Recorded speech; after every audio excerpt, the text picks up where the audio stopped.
നമസ്കാരം. Spot live ആരംഭിക്കുകയാണ്. Social media influencer Reshma എന്ന ചിന്നു പാപ്പുവിൻ്റേത് തൂങ്ങി മരണമാണെന്നാണ് പ്രാഥമിക അന്വേഷണ റിപ്പോർട്ട്. യുവതി ആത്മഹത്യ ചെയ്ത സംഭവത്തിൽ പോലീസ് വിശദമായ അന്വേഷണം ആരംഭിച്ചു. ഭർത്താവുമായി അകന്നു കഴിയുന്ന രേഷ്മയെ ഇന്നലെയാണ് ആൺ സുഹൃത്തിനൊപ്പം താമസിക്കുന്ന ആസാദ് നഗറിലെ ക്വാർട്ടേഴ്സിൽ തൂങ്ങി മരിച്ച നിലയിൽ കണ്ടെത്തിയത്. ഇവർ തമ്മിൽ നിരന്തരം വാക്കുതർക്കങ്ങളും വഴക്കും ഉണ്ടാകാറുണ്ടോ എന്ന് പറയപ്പെടുന്നു. ആൺ സുഹൃത്തിനെ കേന്ദ്രീകരിച്ചുകൊണ്ടാണ് പോലീസിന്റെ അന്വേഷണം നടക്കുന്നത്. മരണത്തിന്റെ യഥാർത്ഥ കാരണം പുറത്തു കൊണ്ടുവരണമെന്ന് രേഷ്മയുടെ പിതാവ് ഗംഗാധരൻ ആവശ്യപ്പെട്ടു. ഡോക്ടർമാർ പറയുന്നത് അവൾ തന്നെ തൂങ്ങി മരിച്ചു എന്നാണ് പറയുന്നത്. അങ്ങനത്തേതിപ്പോൾ നമുക്കെന്ത് പറയാനൊന്നും കാണുന്നില്ല. ആ വീട്ടിൽ നിന്ന് ഞങ്ങളോട് പറഞ്ഞിട്ടാണ് 24-ാം താരീഖിന് വന്നത്. ഞായറാഴ്ച വൈകിട്ടാണ് വന്ന വീട്ടിൽ നിന്ന് റൂമിലേക്ക് വന്നതാണ്. ഇന്നലെ ഈ സമയത്താണ് ഉച്ചയാകുമ്പോൾ 1:30-2 മണിക്കുള്ളിൽ വിളിച്ചിട്ട് പറഞ്ഞു, എൻ്റെ ഭാര്യയെ വിളിച്ചിട്ട് പറഞ്ഞു ഇങ്ങനെ മകള് തൂങ്ങി മരിച്ചിട്ടുണ്ടെന്ന് പറഞ്ഞു. അവർ സംശയമില്ല, അവളെ ഒന്നിച്ചിട്ടുണ്ടായിന്ന് ഉള്ളത് മാത്രം. പിന്നെ വേറെന്ത് ചെയ്തു എന്നുള്ളത് നമുക്ക് കൃത്യം അറിയുന്നുമില്ല. കേസ് കൊടുത്തിട്ടുണ്ട്, മകൻ കൊടുത്തിട്ടുണ്ട്. പോലീസല്ല ഡോക്ടർ പറയുന്നു. ഇപ്പോൾ പോസ്റ്റ്മോർട്ടം ആക്കിയ ഡോക്ടറാന്ന് പറഞ്ഞു ഒന്നുമില്ല, അവൾ തന്നെ തൂങ്ങിയിട്ട് മരിച്ചു. പോസ്റ്റ്മോർട്ടത്തിന് ശേഷം മൃതദേഹം ബന്ധുക്കൾക്ക് വിട്ടു നൽകി കഴിഞ്ഞു. എന്തായാലും ഏറെ ചർച്ച ചെയ്യപ്പെടുന്നതാണ് സോഷ്യൽ മീഡിയ ഇൻഫ്ലുവൻസറായ ചിന്നു പാപ്പു എന്നറിയപ്പെടുന്ന രേഷ്മയുടെ മരണം. മരണത്തിന് തൊട്ടടുത്ത സമയത്ത് പോലും പോസ്റ്റ് ചെയ്യുമ്പോൾ ചിരിച്ച് ഉല്ലസിച്ച് സന്തോഷത്തോടെ നൽകിയ ആ പോസ്റ്റ് പിന്നീട് എങ്ങനെ ഒരു മരണത്തിന് വഴിമാറി, എന്താണ് സംഭവിച്ചത് എന്ന ദുരൂഹതകൾ തുടരുകയാണ്. കുടുംബം എന്തായാലും ആവശ്യപ്പെടുന്നു ഈ ദുരൂഹതകൾ നീക്കണം. ആൺ സുഹൃത്തിനെ കേന്ദ്രീകരിച്ച് പോലീസ് അന്വേഷണം നീങ്ങുകയാണ്. KV ബൈജു ഉണ്ട് കാസർഗോഡ് നിന്നും. ബൈജു, ചിന്നു പാപ്പുവിൻ്റെ മരണം സമൂഹ മാധ്യമങ്ങളിൽ വലിയ ചർച്ചയാണ്. കാരണം ഈ സോഷ്യൽ മീഡിയ ഇൻഫ്ലുവൻസർമാർ പൊടുന്നനെ മരണപ്പെടുന്നത് ഒരു തുടർച്ചയായ സംഭവങ്ങൾ ഉണ്ടായിട്ടുണ്ട് പലയിടങ്ങളിലും. പലരും ആത്മഹത്യ ചെയ്യുന്നു എന്നതാണ് പിന്നീട് കണ്ടെത്തുന്നതും.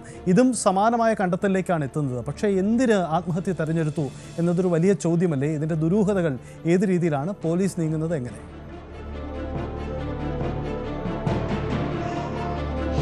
തീർച്ചയായും സൈത്തെ, ഇപ്പോൾ ഏറ്റവും പുതുതായി ഇതിൽ നമുക്ക് ലഭിക്കുന്ന വിവരമനുസരിച്ച് ഈ പോസ്റ്റ്മോർട്ടം നടപടികൾ പൂർത്തിയായപ്പോൾ പ്രാഥമികമായി ഈ ഡോക്ടർമാർ പറയുന്നത് ഇതൊരു തൂങ്ങിയ മരണമാണെന്നാണ്.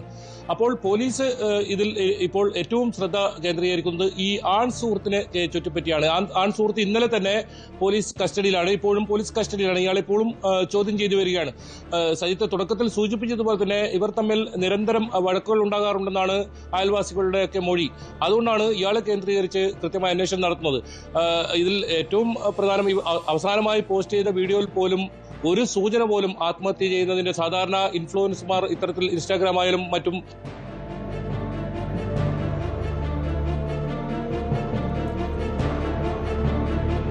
ചിന്നു പാപ്പുവിൻ്റെ മരണം സംബന്ധിച്ച ദുരൂഹതകൾ തുടരുകയാണ്. എന്തായാലും KV ബൈജു സൂചിപ്പിക്കുന്നത് പോലെ ഇതിൽ ഗുരുതരമായ ചില പ്രശ്നങ്ങൾ അവശേഷിക്കുകയാണ്. ഈ ദുരൂഹത നീക്കണം. എന്തിനു മരണം എന്ന കാര്യം. കാരണം സമൂഹ മാധ്യമങ്ങളിൽ വിവിധ വിഷയങ്ങളിൽ സംസാരിക്കുകയും ജനങ്ങൾക്ക് പോസിറ്റീവ് എനർജി നൽകുകയും ചെയ്യുന്ന ഇത്തരം ഇൻഫ്ലുവൻസർമാർ എന്നറിയപ്പെടുന്ന സമൂഹ മാധ്യമങ്ങളിൽ വളരെ സജീവമായി ഇടപെടുന്ന ഇവർക്ക് എന്ത് സംഭവിക്കുന്നു എന്ന ചോദ്യം വളരെ ഗൗരവമായ ചർച്ചകൾക്ക് വിധേയമാവേണ്ടതാണ്. എന്തായാലും ഈ വിഷയത്തിൽ ആത്മഹത്യയാണോ അതല്ലെങ്കിൽ മറ്റെന്തെങ്കിലുമാണോ, ഒപ്പം താമസിച്ചിരുന്ന ആൺ സുഹൃത്തിൻ്റെ ഇടപെടലുകൾ എന്തൊക്കെയായിരുന്നു, ഈ കാര്യങ്ങളിലൊക്കെ വ്യക്തത വരേണ്ടതുണ്ട്. ഇന്നലെ തന്നെയാണ് ഇതിൻ്റെ ഒരു ദുരൂഹത കുടുംബം സൂചിപ്പിക്കുന്നത് പോലെ. ബൈജു തുടരുന്നുണ്ട്. KV ബൈജു, ഇതിൽ ആ കുടുംബം, ആ പിതാവിൻ്റെ ആക്ഷേപം ഗൗരവമുള്ളതാണ്. അതിൽ അന്വേഷണം വരുത്തണം. കുടുംബത്തിന് അത് വ്യക്തത വരുത്തി കൊടുക്കണം. അതിനുമപ്പുറം ചിന്നു പാപ്പുവിൻ്റെ ഇടപാടുകളും ഈ ആൺ സുഹൃത്തിൻ്റെ ബന്ധവും അയാളും എവിടെയാണ്, ഇത് സംബന്ധിച്ചുള്ള അന്വേഷണത്തിലേക്കാണോ ഇപ്പോൾ അന്വേഷണം കിടക്കുന്നത്?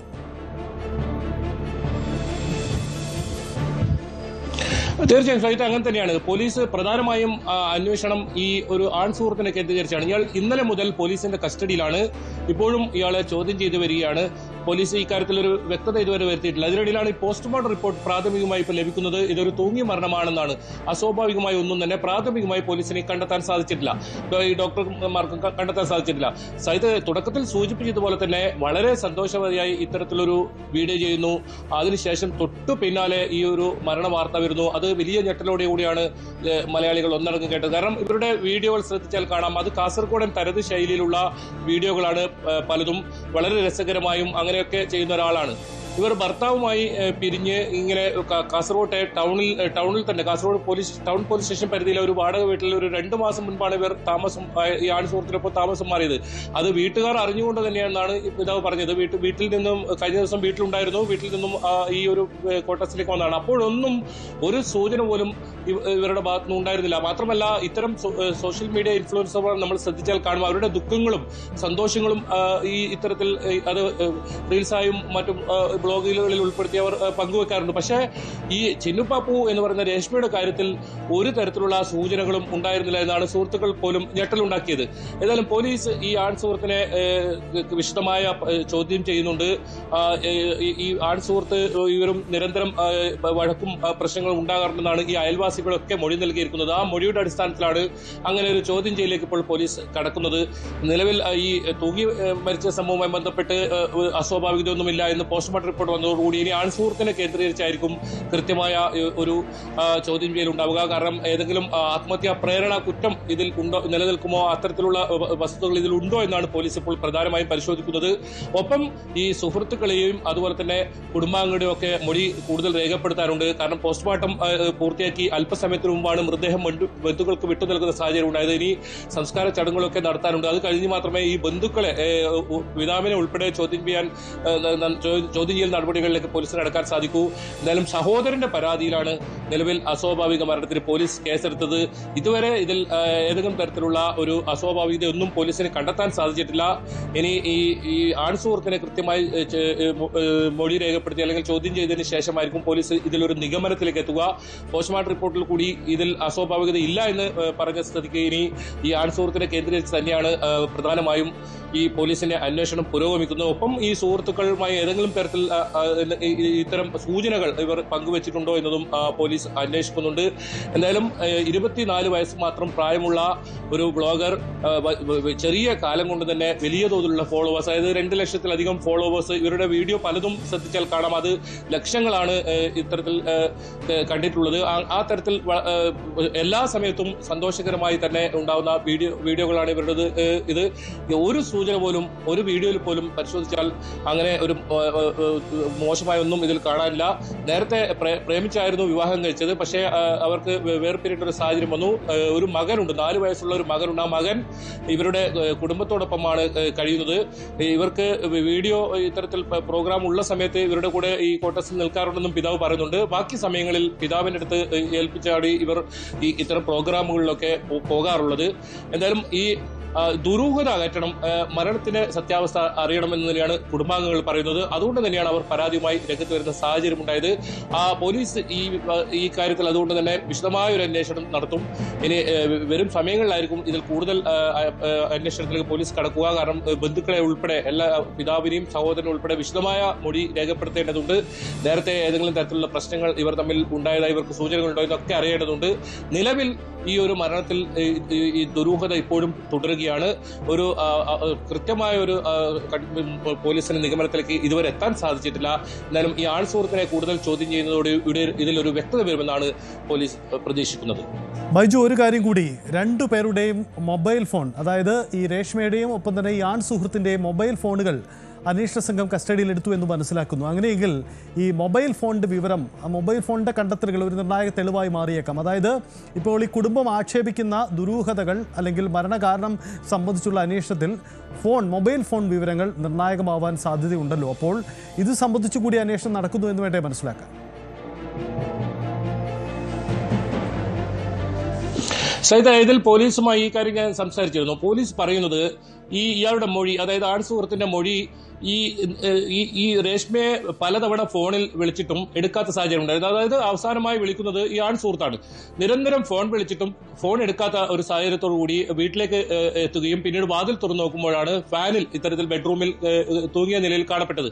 ഉടൻ തന്നെ ആശുപത്രിയിൽ എത്തിച്ചെങ്കിലും മരണം സംഭവിക്കായിരുന്നു. അതുകൊണ്ട് തന്നെ ഇയാളുടെ ഫോൺ കസ്റ്റഡിയിൽ എടുത്തിട്ടുണ്ട്. അതോടൊപ്പം രേഷ്മയുടെ ഫോണും കസ്റ്റഡിയിൽ എടുത്തിട്ടുണ്ട്. അത്തരം ശാസ്ത്രീയമായ തെളിവുകൾ പോലീസ് ഇതിൽ കൃത്യമായ പരിശോധന നടത്തുന്നുണ്ട്, ശാസ്ത്രീയമായ തെളിവുകൾ തേടുന്നുണ്ട്. രണ്ടുപേരുടെയും ഫോണുകൾ പരിശോധിച്ചാൽ അതിൽ നിർണായക വിവരങ്ങൾ കിട്ടിയേക്കാം. അതിനുമപ്പുറം ഇയാളെ ചോദ്യം ചെയ്യുന്നതിൽ നിന്ന് തന്നെ പോലീസിന് കൃത്യമായ വിവരങ്ങളിലേക്ക് എത്താൻ സാധിക്കുമെന്നാണ് അന്വേഷണ ഉദ്യോഗസ്ഥർ വ്യക്തമാക്കുന്നത്.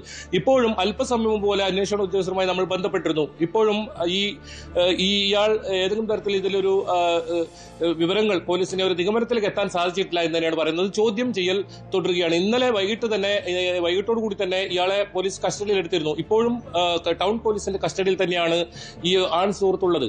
ഈ പോലീസിന്റെ ചോദ്യം ചെയ്യലിലും ഒപ്പം നേരത്തെ സയ്യിദ് പറഞ്ഞ പോലെ തന്നെ വളരെ നിർണായകമായേക്കാവുന്ന ഈ ഫോൺ, രണ്ടുപേരുടെയും ഫോൺ, ഏതെങ്കിലും തരത്തിൽ തെളിവുകൾ ഉണ്ടെങ്കിൽ ആ ഫോണിൽ കൂടി അതൊന്ന് പോലീസിന് ലഭ്യമാകേണ്ടതാണ്.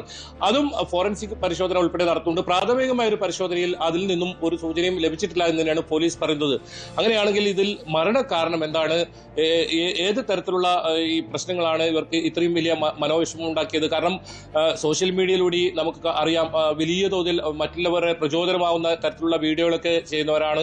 ഒരു ചെറിയ സംഭവത്തിന്റെ പേരിൽ അങ്ങനെ ആത്മഹത്യയിലേക്ക് പോകുമോ എന്നൊരു സംശയമാണ് ഇവരുടെ സുഹൃത്തുക്കളൊക്കെ ചോദിക്കുന്നത്. മനസ്സ് വിഷമം ഉണ്ടാക്കുന്ന കാര്യമായി എന്തോ ഇവർക്ക് സംഭവിച്ചിട്ടുണ്ടെന്ന് തന്നെയാണ് അവർ വിശ്വസിക്കുന്നത്. പക്ഷേ ഇവർ ആരുമായി ഇത്തരം കാര്യങ്ങളൊന്നും പങ്കുവച്ചിട്ടില്ല. പ്രത്യേകിച്ച് കുടുംബമായോ ഒരു തരത്തിലുള്ള കാര്യങ്ങളും പങ്കുവച്ചിട്ടില്ല എന്ന് പറയുന്നത്. ഈ കുടുംബ വീട്ടിൽ ഒരു പ്രശ്നങ്ങളും ഉണ്ടായിരുന്നില്ല. കഴിഞ്ഞ ദിവസം പോലും വീട്ടിലേക്ക് വന്നതാണ്, സന്തോഷത്തോടു കൂടിയാണ് തിരിച്ചു പോയതെന്നൊക്കെയാണ് ഈ പിതാവ് ഉൾപ്പെടെ പറയുന്നത്. അങ്ങനെയാണെങ്കിൽ എന്താണ് പെട്ടെന്ന് ഒരു ആത്മഹത്യ ഇടയാക്കിയ സാഹചര്യം എന്നതാണ് പോലീസിനെ സംബന്ധിച്ചിടത്തോളം ഇപ്പോൾ അന്വേഷണത്തിലുള്ളത്. അത് ആൺ സുഹൃത്തിനെ കൃത്യമായി ചോദ്യം ചെയ്യുന്നതിലൂടെ പോലീസിന് നിഗമനത്തിലെത്താൻ സാധിക്കും. ഏതായാലും അസ്വാഭാവികത തൂങ്ങി മരിച്ചതാണ് എന്ന കാര്യത്തിൽ പോസ്റ്റ്മോർട്ടം റിപ്പോർട്ട് വന്നിരിക്കുന്നു. അത് ഒരു സംശയം നേരത്തെ പ്രകടിപ്പിച്ചിരുന്നു സുഹൃത്തുക്കൾ ഉൾപ്പെടെ. അങ്ങനെ ഒരു സംശയത്തിന് ഇടമില്ല എന്നാണ് ഡോക്ടർമാർ പറയുന്നത്. ഇത് തൂങ്ങി മരണം തന്നെ എന്ന് പറയുന്നുണ്ട്. അപ്പോൾ ഇനി മാനസികമായ ഇവർക്ക് ഏതെങ്കിലും തരത്തിലുള്ള സമ്മർദ്ദം ഉണ്ടായിട്ടുണ്ടോ, അത്തരം പ്രശ്നങ്ങളിലേക്ക് ഇവർ പോയിട്ടുണ്ടോ, അകപ്പെട്ടിട്ടുണ്ടോ, അതിൽ മനന്നൊന്നാണോ ആത്മഹത്യ എന്നാണ് ഏതായാലും പോലീസ് അന്വേഷിക്കുന്നത്. എന്നാലും അത് ഈ ആൺ സുഹൃത്തിനെ കൃത്യമായി ചോദ്യം ചെയ്യുന്നതിലൂടെ ഒരു വ്യക്തത വരും, പോലീസിന് ഒരു നിഗമനത്തിലേക്ക് എത്താൻ സാധിക്കും. അത് ഇന്ന് തന്നെ വൈകിട്ടോടുകൂടി തന്നെ ഇതിലൊരു പോലീസിന്റെ നിഗമനത്തിലേക്ക് എത്താൻ സാധിക്കുമെന്നാണ് അവർ അന്വേഷണ ഉദ്യോഗസ്ഥർ വ്യക്തമാക്കുന്നത്. ഇപ്പോഴും ഇതിന്റെ അന്വേഷണം ഊർജിതമായി തന്നെ പോലീസ് മുന്നോട്ട് കൊണ്ടുപോവുകയാണ്. ശരി, ബൈജു സൂചിപ്പിച്ചതാണ് സാഹചര്യം. എന്തായാലും ചിന്നു പാപ്പുവിന്റെ മരണം അതെങ്ങനെ സംഭവിച്ചു എന്ന കാര്യത്തിൽ വ്യക്തത വരേണ്ടതുണ്ട്. നിലവിലെ നിഗമനം അത് ആത്മഹത്യ തന്നെ എന്നതാണ്. പക്ഷേ കുടുംബത്തിന്റെ ആക്ഷേപമുണ്ട്, അതിൽ വ്യക്തത ഉണ്ടാവട്ടെ. എന്തായാലും സമൂഹ മാധ്യമങ്ങളിലെ ഇൻഫ്ലുവൻസർമാർ, അതായത് നിരവധി ആളുകളെ 2 ലക്ഷം ഫോളോവേഴ്സ് ഉണ്ട് ഈ രേഷ്മയ്ക്ക്, ചിന്നു പാപ്പു എന്ന രേഷ്മയ്ക്ക്. അതുകൊണ്ട് തന്നെ രേഷ്മ നിരവധി ആളുകളെ സ്വാധീനിക്കപ്പെടുന്ന വ്യക്തി കൂടിയാണ്. അങ്ങനെയുള്ള അവർ എന്തുകൊണ്ട് മരണം തെരഞ്ഞെടുക്കുന്നു എന്ന കാര്യം ഗൗരവത്തോടെ പരിശോധിക്കപ്പെടേണ്ടതാണ്. അതിൽ വ്യക്തത ഉണ്ടാവും, നമുക്ക് പ്രതീക്ഷിക്കാം.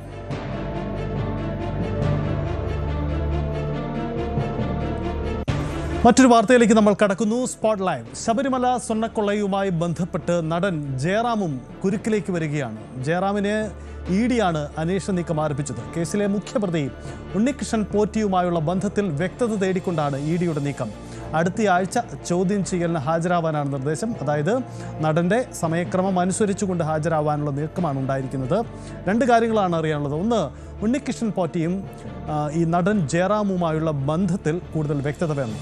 മറ്റൊന്ന്, ഇവരും തമ്മിൽ സാമ്പത്തിക ഇടപാടുകൾ എന്തെങ്കിലും നടന്നു എന്ന കാര്യം. ഇതിലെ സാമ്പത്തിക ക്രമക്കേടാണ് സ്വാഭാവികമായും എൻഫോഴ്സ്മെൻറ്റ് ഡയറക്ടറേറ്റ് എന്ന ഏജൻസി അന്വേഷിക്കുന്നത്. അപ്പോൾ അതുതന്നെ ഇതിൽ പ്രധാനമായി മാറുകയും ചെയ്യുകയാണ്. നവമി ദിനേശ് കൊച്ചിയിൽ നിന്നും ചേരുന്നു. നവമി, ഇഡിയുടെ ഇപ്പോഴത്തെ നീക്കം ശ്രദ്ധേയമാണ്. ശബരിമല സ്വർണ്ണക്കൊള്ളയിൽ താൻ അറിഞ്ഞുകൊണ്ടൊന്നും ചെയ്തിട്ടില്ല, തനിക്ക് വിശ്വാസത്തിൻ്റെ ഭാഗമായി ഉണ്ണികൃഷ്ണൻ പോറ്റി പറഞ്ഞ ചില കാര്യങ്ങൾ വിശ്വസിച്ച് പോയി, അങ്ങനെയാണ് താൻ തൻ്റെ പേരതിൽ പരാമർശിക്കപ്പെട്ടത്, തൻ്റെ വീട്ടിലേക്ക് ഈ സ്വർണ്ണ വസ്തുക്കളൊക്കെ വന്നത് അങ്ങനെയാണ് എന്നതാണ് ജയറാമിൻ്റെ വിശദീകരണം. അദ്ദേഹം അത് പലവട്ടം മാധ്യമങ്ങളോടക്കം പറഞ്ഞിട്ടുണ്ട്. പക്ഷേ ഇഡിയുടെ അന്വേഷണ നീക്കത്തിൽ വരുമ്പോൾ ഇരുവരും തമ്മിലുള്ള സാമ്പത്തിക ഇടപാടുകൾ എന്തെങ്കിലും നടന്നിട്ടുണ്ടോ എന്ന കാര്യം കൂടി അന്വേഷിക്കും. അങ്ങനെ എന്തെങ്കിലും കണ്ടെത്തലുകൾ നടന്നാൽ അത് ജയറാമിനെ കൂടുതൽ കുരുക്കും, അല്ലേ നവമി? സജിത്ത്, ഈ സ്വർണ്ണക്കേസുമായി ബന്ധപ്പെട്ട് ഇഡിയുടെ അന്വേഷണം പുരോഗമിച്ചുകൊണ്ടിരിക്കുകയാണ്. നിലവിൽ രണ്ടുപേരെയാണ് ചോദ്യം ചെയ്തത്. ഒന്ന് ശ്രീകുമാറും മറ്റൊന്ന് മുരാരി ബാബു. രണ്ടുപേരെയും ചോദ്യം ചെയ്ത് വിട്ടയച്ചിരുന്നു. അതിനുശേഷം ഈ കേസുമായി ബന്ധപ്പെട്ട് ചോദ്യം ചെയ്യാൻ വിളിപ്പിക്കുന്നത് നടൻ ജയറാമിനെയാണ്. ജയറാമിന് ഇന്നലെയാണ് നോട്ടീസ് ലഭിച്ചത്. അടുത്ത ആഴ്ച ജയറാമിന് സൗകര്യപ്രദമാകുന്ന ഒരു ദിവസം ഹാജരാകണം എന്നൊരു നിർദ്ദേശമാണ് ഇഡി നൽകിയിരിക്കുന്നത്. പ്രധാനമായും നമുക്കറിയാം, ഈ ഉണ്ണികൃഷ്ണൻ പോറ്റിയും ജയറാമും തമ്മിലുള്ള ചില ചിത്രങ്ങളും വീഡിയോകളും ഒക്കെ പുറത്തു വന്നിരുന്നു. അതിൽ ഈ ദ്വാരപാലക പാളികൾ ജയറാമിന്റെ വീട്ടിലെത്തിച്ച്, ചെന്നൈയിലെ വീട്ടിലെത്തിച്ച് അവിടെ വെച്ച് ചില പൂജകൾ നടത്തുന്നു. അതുമായി ബന്ധപ്പെട്ട ആ പാളികൾ ശബരിമലയിൽ എത്തിക്കുന്ന സമയത്തും അവിടെ ജയറാമുണ്ട്. ഇതാണ് ജയറാമിനെ സംശയത്തിന്റെ നിഴലിലാക്കുന്നത്. SI ടീം ഇതുമായി ബന്ധപ്പെട്ട ഒരു അന്വേഷണം നടത്തിയിരുന്നു. അന്ന് ഈ കേസിൽ സാക്ഷിയായിട്ടായിരുന്നു ജയറാമിനെ ഉൾപ്പെടുത്തിയിരിക്കുന്നത്. ജയറാം അന്ന് പോലീസിനോടും പിന്നീട് മാധ്യമങ്ങളോടും മാധ്യമങ്ങളോടും പറഞ്ഞത് പ്രകാരം ഉണ്ണികൃഷ്ണൻ പോറ്റിയെ താൻ മകരവിളക്ക് സമയത്താണ് ശബരിമലയിൽ വെച്ച് പരിചയപ്പെടുന്നത്. താൻ ഒരു അയ്യപ്പ ഭക്തനാണ്, അത് നമുക്കറിയാവുന്ന കാര്യം കൂടിയാണ്. ആ രീതിയിലാണ് ഈ പോറ്റിയുമായി സംസാരിക്കുന്നതും. പോറ്റി പലതവണ വീട്ടിലെത്തിയിട്ടുണ്ട്. ഈ പാളികൾ വീട്ടിൽ വെച്ച്, അല്ലെങ്കിൽ ശബരിമലയിലെ ഈ അത്രയും പവിത്രമായിട്ടുള്ള ഈ പാളികൾ ഉൾപ്പെടെ വീട്ടിൽ വെച്ച് പൂജ നടത്തിയാൽ ഐശ്വര്യം വരുമെന്ന് ജയറാമിനോട് ധരിപ്പിക്കുകയായിരുന്നു. അതിനെ തുടർന്നാണ് ജയറാം അതിന് സമ്മതിക്കുകയും വീട്ടിലെത്തി അത്തരത്തിലുള്ള പൂജകളൊക്കെ നടത്തിയത്. ആ ചിത്രങ്ങളാണ് പുറത്തു വന്നത്. അതിനപ്പുറത്തേക്ക് പോറ്റിയുമായി തനിക്ക് യാതൊരുവിധ സാമ്പത്തിക ഇടപാടുമില്ല എന്ന് ഉറച്ചു തന്നെയാണ് ജയറാം പറയുന്നത്. പക്ഷേ SIT അടക്കം കണ്ടെത്തിയിരിക്കുന്നത് ഇത്തരത്തിൽ ഈ പാളികൾ അല്ലെങ്കിൽ ശബരിമലയുമായി ബന്ധപ്പെട്ട വസ്തുക്കൾ പലരുടെയും വീടുകളിലെത്തിച്ച് അവിടെ വെച്ച് പൂജ ചെയ്ത ഈ ഉണ്ണികൃഷ്ണൻ പോറ്റി പണം തട്ടുന്നുണ്ട് എന്നതായിരുന്നു SIT ഒക്കെ ലഭിച്ച വിവരം. അതിന്റെ അടിസ്ഥാനത്തിലാണ് ജയറാമിന്റെയും മൊഴിയെടുത്തത്. ജയറാം പറഞ്ഞത് താനും പോറ്റിയുമായി അത്തരത്തിലുള്ള സാമ്പത്തിക ഇടപാടുകൾ ഒന്നും തന്നെയില്ല. അതും കൂടാതെ ഈ പോറ്റിയുടെ ഇത്തരത്തിലുള്ള തട്ടിപ്പിനെ കുറിച്ച് തനിക്ക് അറിയില്ല എന്ന നിലപാടിൽ തന്നെയാണ് ജയറാം ഉറച്ചു നിൽക്കുന്നത്. 2019 സെപ്റ്റംബർ മാസങ്ങളിലായിരുന്നു ഈ സംഭവം നടക്കുകയും ചെയ്തിരിക്കുന്നത്. SIT എന്തായാലും ഇതിലെ സാക്ഷിയായിട്ട് മാത്രമാണ് ജയറാമിനെ ഉൾപ്പെടുത്തിയിരിക്കുന്നത്. സമാനമായ രീതിയിൽ തന്നെ ഇഡിയും ഇതിൽ അന്വേഷണം നടത്തുന്നുണ്ട്. ഇതിൽ വലിയൊരു സാമ്പത്തിക തട്ടിപ്പ് നടന്നിട്ടുണ്ടെന്ന തരത്തിലാണ് ഇഡിയുടെ അന്വേഷണം പുരോഗമിക്കുന്നത്. അതിന്റെ ഭാഗമായിട്ടാണ് ഇപ്പോൾ ഉണ്ണികൃഷ്ണൻ പോറ്റിയുമായി ജയറാമിനുള്ള ബന്ധം അത് ഏത് തരത്തിലാണ്, ഇവർ തമ്മിൽ സാമ്പത്തിക ഇടപാടുകൾ നടന്നിട്ടുണ്ടോ എന്നതിൽ കൂടി വ്യക്തത വരുന്നതിന് വേണ്ടിയിട്ടാണ് ജയറാമിനെ ചോദ്യം ചെയ്യുന്നതിനാവശ്യമായി കൊച്ചിയിലെ ഇഡി ഓഫീസിലേക്ക് എത്തണമെന്ന് ആവശ്യപ്പെട്ടിരിക്കുന്നത്. എന്തായാലും ജയറാമിനെ സംബന്ധിച്ച് സജിത്ത് പേടിക്കേണ്ട സാഹചര്യമൊന്നുമില്ല എന്ന് തന്നെയാണ് ജയറാം പറയുന്നത്. തനിക്ക് അത്തരത്തിലുള്ള ബന്ധമൊന്നുമില്ല. ഏത് അന്വേഷണത്തെയും സ്വാഗതം ചെയ്യുന്നു. താൻ ആവശ്യമായിട്ടുള്ള മൊഴി നൽകുമെന്ന് തന്നെ ജയറാം തുടക്കം മുതൽ പറയുന്നുണ്ട്. അദ്ദേഹം വലിയൊരു ഭക്തനാണ്. ശബരിമലയിലും മറ്റമ്പലങ്ങളിലുമൊക്കെ സ്ഥിരം സന്ദർശിക്കുന്ന ആളാണത് നമുക്കറിയാം. എല്ലാ വർഷവും മകരവിളക്കിന് ജയറാം അവിടെ സ്ഥിര സാന്നിധ്യം കൂടിയാണ്. അത്തരത്തിലുള്ള ഒരു സന്ദർശനവും അല്ലെങ്കിൽ പരിചയപ്പെടലും എന്നതിനപ്പുറത്തേക്ക് ഈ തട്ടിപ്പിനെ കുറിച്ചോ സാമ്പത്തിക ഇടപാടോ ഒന്നും തന്നെ ഇല്ല എന്ന് ജയറാം പറഞ്ഞു വെക്കുകയാണ്. ആ ഒരു ആത്മവിശ്വാസത്തിൽ തന്നെയായിരിക്കും ജയറാം അടുത്ത ആഴ്ച ഇഡിക്ക് മുന്നിൽ എത്തുക. സജിത്ത്, നവമി, ഒരു കാര്യം കൂടി, ഇഡിക്ക് പിന്നാലെ സംസ്ഥാന ഏജൻസികൾ SITയുടെ അന്വേഷണം അടക്കമുള്ള നീക്കങ്ങളിൽ ജയറാം ഏതെങ്കിലും തരത്തിൽ പങ്കാളിയാവാനുള്ള സാധ്യതയുണ്ടോ? കാരണം SIT അന്വേഷണത്തിൽ ഇതുവരെ ജയറാമിനെ കേന്ദ്രീകരിക്കുന്ന അല്ലെങ്കിൽ അത്തരം സംശയം അന്വേഷണ സംഘത്തിൽ ഉണ്ടായിരുന്നില്ല എന്ന് വേണം മനസ്സിലാക്കാൻ. അതെ, ജയറാമിനും ഈ ഉണ്ണികൃഷ്ണൻ പോറ്റിയെ തമ്മിൽ ബന്ധിപ്പിക്കുന്ന ഈ ചിത്രങ്ങളും വീഡിയോകളും അല്ലാതെ മറ്റിവർ തമ്മിലുള്ള സാമ്പത്തിക ഇടപാടോ അല്ലെങ്കിൽ ജയറാമിലേക്ക് സംശയം നീളുന്ന തരത്തിലുള്ള ഒരു തെളിവും SITക്ക് ഇതുവരെയും കണ്ടെത്താൻ കഴിഞ്ഞിട്ടില്ല. അതുകൊണ്ട് തന്നെ ജയറാമിനെ സംബന്ധിച്ച് ഈ ഇഡി അന്വേഷണവും ആശ്വാസകരമായിട്ടുള്ള കാര്യമാണ്. എങ്കിൽ പോലും ഇഡി ഇനി മറ്റേതെങ്കിലും തരത്തിലുള്ള തെളിവുകൾ ഹാജരാക്കാനോ അല്ലെങ്കിൽ ഈ ചിത്രങ്ങളുമായി ബന്ധപ്പെട്ടോ ഇവർ തമ്മിൽ സാമ്പത്തിക ഇടപാട് നടത്തുന്നില്ല എന്ന തരത്തിലുള്ള ഏതെങ്കിലും തെളിവുകൾ ആവശ്യപ്പെട്ടാൽ അത് ഹാജരാക്കേണ്ട ചുമതല കൂടി ജയറാമിനുണ്ട്. പക്ഷെ ഇതുവരെയും ജയറാം കടുത്ത ആത്മവിശ്വാസത്തിലാണ്. അങ്ങനെ പോറ്റിയുമായിട്ട് യാതൊരുവിധ ബന്ധവുമില്ല എന്ന ഉറച്ചു തന്നെയാണ് അദ്ദേഹം ആവർത്തിച്ച് പറയുന്നത്. അങ്ങനെ ആവാനാണ് സാധ്യതയും. SITയുടെ അന്വേഷണത്തിലും സംശയാസ്പദമായിട്ടുള്ള ഒരു രീതിയിലേക്കും ജയറാമിനെ ഈ കേസുമായി ബന്ധിപ്പിക്കാൻ കഴിഞ്ഞിട്ടുമില്ല. എന്തായാലും ഇഡി ഓഫീസിലേക്ക് ജയറാം ഹാജരാകുമ്പോൾ ആ ഒരു ആത്മവിശ്വാസത്തിൽ തന്നെയായിരിക്കും എത്തുക. പോറ്റിയെ അറിയാം, പരിചയമുണ്ട്, വീട്ടിൽ പൂജയ്ക്ക് എത്തിയിട്ടുണ്ട്, ഈ സ്വർണ്ണപ്പാളികൾ കണ്ടിട്ടുണ്ട്.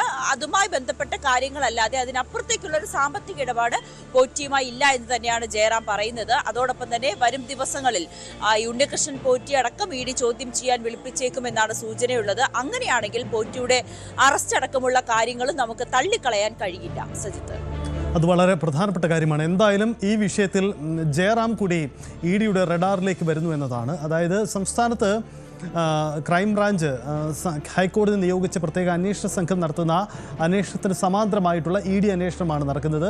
ഇതിൽ ഇഡി നിലവിൽ SIT ശേഖരിച്ച വിവരങ്ങൾക്ക് പിന്നാലെ ഇഡിയും വിവരശേഖരണങ്ങൾ നടത്തുകയാണ്. ഇതിലാണ് ഇപ്പോൾ ജയറാം കൂടി വരുന്നത്. ജയറാമിന് കുരുക്കാവുന്നത് നേരത്തെ നവമി സൂചിപ്പിച്ച ആ ചില ചിത്രങ്ങളും വീഡിയോകളുമാണ്. ഉണ്ണികൃഷ്ണൻ പോറ്റിക്കൊപ്പമുള്ള ജയറാമിൻ്റെ വീട്ടിലേക്ക് ഈ സ്വർണ്ണ വസ്തുക്കൾ എത്തിച്ച ആ ദൃശ്യങ്ങൾ, പൂജയും മറ്റും നടത്തുന്ന ആ ദൃശ്യങ്ങളാണ്. ഒപ്പം പോറ്റിയുമായി തനിക്ക് ബന്ധമുണ്ടായിരുന്നു, താൻ പോറ്റിയുടെ വാഗ്ദാനങ്ങൾ വീണുപോയി എന്ന്. പക്ഷേ ഈ തട്ടിപ്പൊന്നും താൻ നടത്തിയിട്ടില്ല. ഇതാണ് ജയറാം വിശദീകരിച്ച കാര്യം. എന്തായാലും ഈ കാര്യങ്ങളിൽ ഒരു വിവരശേഖരണം എന്നതിനപ്പുറത്തേക്ക് ഒരു ജയറാമിന് കുരുക്കുണ്ടാവാനുള്ള സാധ്യതകൾ വളരെ കുറവ്. അതാണ് നവമി സൂചിപ്പിക്കുന്നത്. എന്തായാലും ഇഡി ഇക്കാര്യത്തിൽ വ്യക്തത വരുത്താനാണ് ശ്രമിക്കുന്നത്. ഒളിവിലാണ്. പ്രതികളെ പിടികൂടാൻ വൈകുന്നതിൽ ശക്തമായ പ്രതിഷേധം ഉയർന്നിട്ടുണ്ട്. ഇതാണ് അവിടുത്തെ സാഹചര്യം. കാരണം ആ പ്രതികൾക്ക് പ്രാദേശികമായി നിരന്തരമായ ഗുണ്ടാ ഇടപാടുകളും അവിടെ കടകളിലടക്കം ഭീഷണിപ്പെടുത്തി വലിയ ഇടപാടുകൾ നടത്തിയിരുന്നവരാണ്. ഇവരുമായി പോലീസിനടക്കം ഉണ്ടായിരുന്ന ഒത്തുതീർപ്പുകളും ബന്ധങ്ങളും ഈ അന്വേഷണത്തിൻ്റെ ഭാഗമായി വരികയും ചെയ്യുന്നുണ്ട്. എന്തായാലും ഞെട്ടിക്കുന്ന സംഭവമാണ് തിരുവല്ലയിലെ സ്പായിൽ നടന്നത്. അതിന് പിന്നാലെ സംസ്ഥാനത്ത് ഈ സ്പാകൾ കേന്ദ്രീകരിച്ച് മറ്റു ചില പരീക്ഷണ നീക്കങ്ങൾ നടക്കുന്നുണ്ട്. അത് മറ്റൊരു വിഷയവുമായി ബന്ധപ്പെട്ടാണ്. എന്തായാലും തിരുവല്ല സംഭവത്തിൻ്റെ പശ്ചാത്തലത്തിൽ വലിയ നീക്കമാണ്. 3 പ്രതികളെ ഇതുവരെയും പിടികൂടിയിട്ടില്ല. എന്തുകൊണ്ട് ഇതിന് കഴിഞ്ഞില്ല എന്ന ചോദ്യം കൂടി ഉയരുകയാണ്. റിപ്പോർട്ട് ചെയ്യപ്പെടുന്നതിന് ദിവസങ്ങൾക്ക് മുമ്പ് തന്നെയാണ്. എന്നിട്ടും എന്തുകൊണ്ട് പോലീസ് വേണ്ടത്ര ഇടപെടൽ നടത്തിയില്ല? അത് നൽകാനുള്ള വിശദീകരണം. സജിത്ത് സൂചിപ്പിച്ച പോലെ തന്നെ പോലീസിനെതിരെ വലിയ വിമർശനങ്ങൾ ഉയരുന്നുണ്ട്. കാരണം ഈ കേസ് 1-ാം തീയതിയാണ് നടക്കുന്നത്. അതിനുശേഷം 2-ാം തീയതിയാണ് പോലീസ് ഈ കേസ് എടുക്കുന്നത്.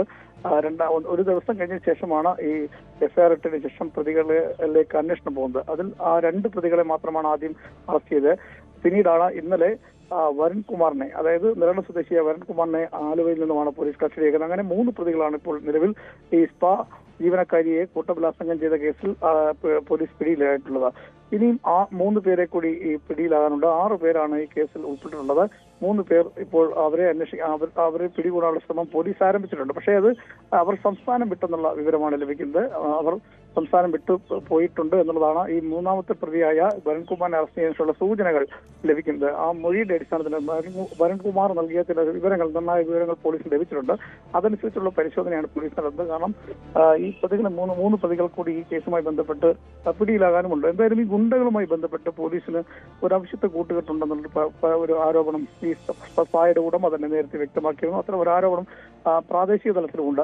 നിലവിൽ ഈ ഗുണ്ടകളും പോലീസും തമ്മിൽ അവശ്യത്തെ ബന്ധം ഉണ്ട്. അതാണ് ഈ പ്രതികളെ പിടികൂടാനുള്ള താമസമായി പറയുന്നത്. പക്ഷെ പോലീസ് ഇത് പാടെ നിഷേധിക്കുകയാണ്. ഇത്തരം ആരോപണം ഇല്ല എന്നുള്ള കാര്യമാണ് പോലീസ് വ്യക്തമാക്കുന്നത്. കാരണം ഈ കൂട്ടബലാത്സംഗത്തിന് ശേഷം പരാതിക്കാരിയായ യുവതി, അതായത് അതിജീവിത, മൊഴി നൽകിയത് പോലീസ് കേസെടുത്തതിന് ശേഷമാണ്. അതായത് പോലീസ് ഈ വിവരം അറിഞ്ഞുകൊണ്ട് സ്പെഷ്യൽ ബ്രാഞ്ച് ഈ കാര്യം അറിഞ്ഞുകൊണ്ട് സ്വമേധ കേസെടുക്കുകയാണ്. അതിന് ശേഷമാണ് പരാതിക്കാരി തന്നെ ഇത്തരം കാര്യമായി ഈ പരാതിയുമായി രംഗത്ത് വരാൻ സാഹചര്യമുണ്ടായത്. അതിന്റെ അടിസ്ഥാനത്തിലാണ് പിന്നീട് കേസുമായി മുന്നോട്ട് പോയിട്ടുള്ളത്. അതുകൊണ്ട് തന്നെ പോലീസ് ഒരു പെട്ടെന്നൊരു ആക്ഷൻ ഈ കേസുമായി ബന്ധപ്പെട്ട് എടുത്തിട്ടുണ്ട്. അതുകൊണ്ട് മറ്റുള്ള ആരോപണങ്ങൾ അടിസ്ഥാനരഹിതമാണെന്നാണ് ജില്ലാ പോലീസ് മേധാവി കഴിഞ്ഞ ദിവസം വ്യക്തമാക്കിയിരുന്നത്. പക്ഷേ അതേസമയം ഈ ഗുണ്ടകൾ കൃത്യമായി ഈ പാപ്പ കേസിലെ പ്രതി, അതായത് മരണസുബിൻ എന്ന് പറയുന്ന ആ സുബിനാണ് ഈ കേസിലെ 1-ാം പ്രതി. ആ സുബിൻ 11ഓളം കേസുകളിലെ ക്രിമിനൽ കേസിലെ പ്രതിയാണ്. കാപ്പ ചുമത്തിയിട്ടുള്ള വ്യക്തിയാണ്. അതുകൊണ്ട് തന്നെ ഇത്തരം പ്രതികൾ തിരുവല്ല നഗരം കേന്ദ്രീകരിച്ച് പലതവണയും ഇത്തരത്തിൽ ഗുണ്ടാപിരിവ് നടത്തിയിട്ടുണ്ട് എന്നുള്ള വിവരം പുറത്തു വരുന്നുണ്ട്. ഇതിലെല്ലാം പോലീസ്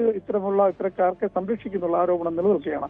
അതുകൊണ്ടാണ് ഈ 1-ാം തീയതി നടന്ന സംഭവത്തിന് ശേഷം 2-ാം തീയതി കേസെടുക്കുന്നു. ഇത്രയും ഒരു കാലതാമസം ഈ പ്രതികൾക്ക് രക്ഷപ്പെടാനുള്ള സാഹചര്യം ഒരുക്കി എന്നുള്ള ആരോപണമാണ് വരുന്നത്. എന്തായാലും പോലീസ് വിശദമായ ഒരു അന്വേഷണം നടത്തുന്നുണ്ട്. തിരുവല്ല DSP നേതൃത്വത്തിലാണ് ഈ പ്രതികളെ പിടികൂടാനുള്ള ശ്രമങ്ങൾ നടത്തുന്നത് എന്നുള്ളതാണ് ഇപ്പോൾ നമുക്ക് മനസ്സിലാക്കാൻ കഴിയുന്നത്. എന്തായാലും പോലീസ് ഇപ്പോൾ ഈ കേസ് അന്വേഷിച്ച് വരും ദിവസങ്ങളിൽ തന്നെ ഈ പ്രതികളെ പിടികൂടുമെന്നും വ്യക്തമാക്കിയിട്ടുണ്ട്. പക്ഷേ അതിൽ ജനങ്ങൾക്കൊരു വിശ്വാസക്കുറവുള്ളത് ഞാൻ നേരത്തെ സൂചിപ്പിച്ചതുപോലെ തന്നെ ഈ പ്രതികളും പോലീസും തമ്മിൽ ചില ബന്ധമുണ്ടെന്നുള്ള ആരോപണം ഉയർന്ന പശ്ചാത്തലത്തിലാണ്. അതിന് കാരണമായി പറയുന്നത് ഈ പലതരത്തിലുള്ള ഗുണ്ടകൾ തിരുവല്ല നഗരത്തിൽ പലതരത്തിലുള്ള ആക്രമണം നടത്തുമ്പോഴും ഒരു മൗനാനുവാദം പോലീസിന്റെ ഭാഗത്ത് ഉണ്ടായിട്ടുണ്ട് എന്നുള്ള കാര്യം കൂടി അറിയുന്നുണ്ട്. അതുകൊണ്ട് തന്നെയാണ് ഈ മരണസൂൻ 11 കേസിലെ പ്രതിയായ മരണസൂൻ അടക്കമുള്ള ആൾക്കാർ ഉൾപ്പെട്ടിട്ടും അതിനെതിരെ പോലീസ് കൃത്യമായി ഇടപെടി നടത്താത്ത പശ്ചാത്തലത്തിലാണ് ഇത്തരത്തിൽ നഗര മധ്യത്തിൽ തന്നെ ഒരു കൂട്ടബലാത്സംഗം ഉണ്ടായെന്നാണ് ആരോപണം ഉയർത്തിയിട്ടുള്ളത്.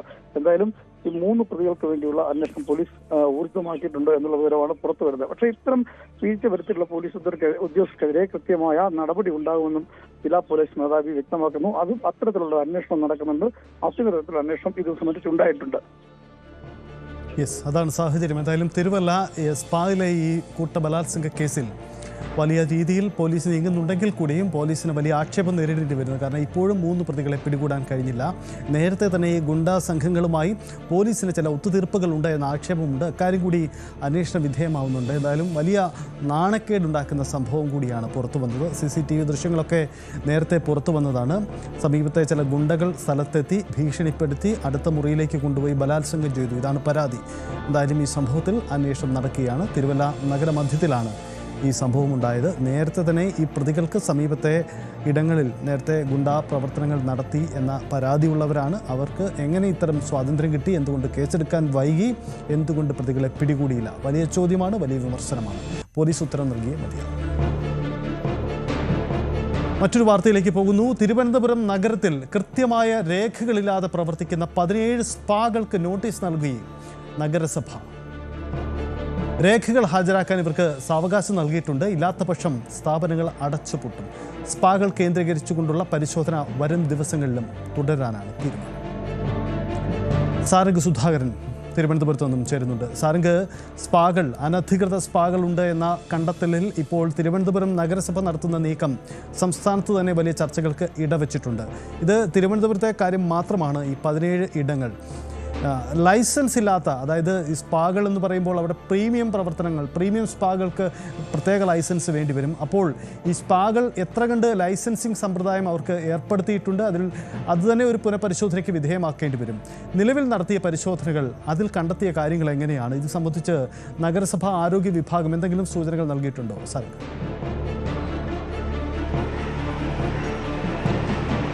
സജിത്ത്, ഈ ഒരു പരിശോധനയിൽ പ്രധാനമായും പ്രാഥമികമായിട്ടുള്ള പരിശോധന, അതായത് ലൈസൻസ് ഉണ്ടോ, ഒപ്പം തന്നെ ഇവിടെ ജോലി ചെയ്യുന്ന ജീവനക്കാർക്ക് കൃത്യമായി തെറാപ്പി അംഗീകാരമുള്ള തെറാപ്പി ലൈസൻസ് ഉണ്ടോ എന്നടക്കമുള്ള കാര്യങ്ങളാണ് പരിശോധിച്ചത്. അങ്ങനെയുള്ള, അതായത് നിലവിൽ അത്തരമുള്ള രേഖകൾ ഹാജരാക്കാൻ, അതായത് ഈ ഒരു വന്ന ഉദ്യോഗസ്ഥർക്ക് രേഖകൾ ഹാജരാക്കാൻ കഴിയാത്തവർക്കാണ് ഇപ്പോൾ നോട്ടീസ് നൽകിയിരിക്കുന്നത്.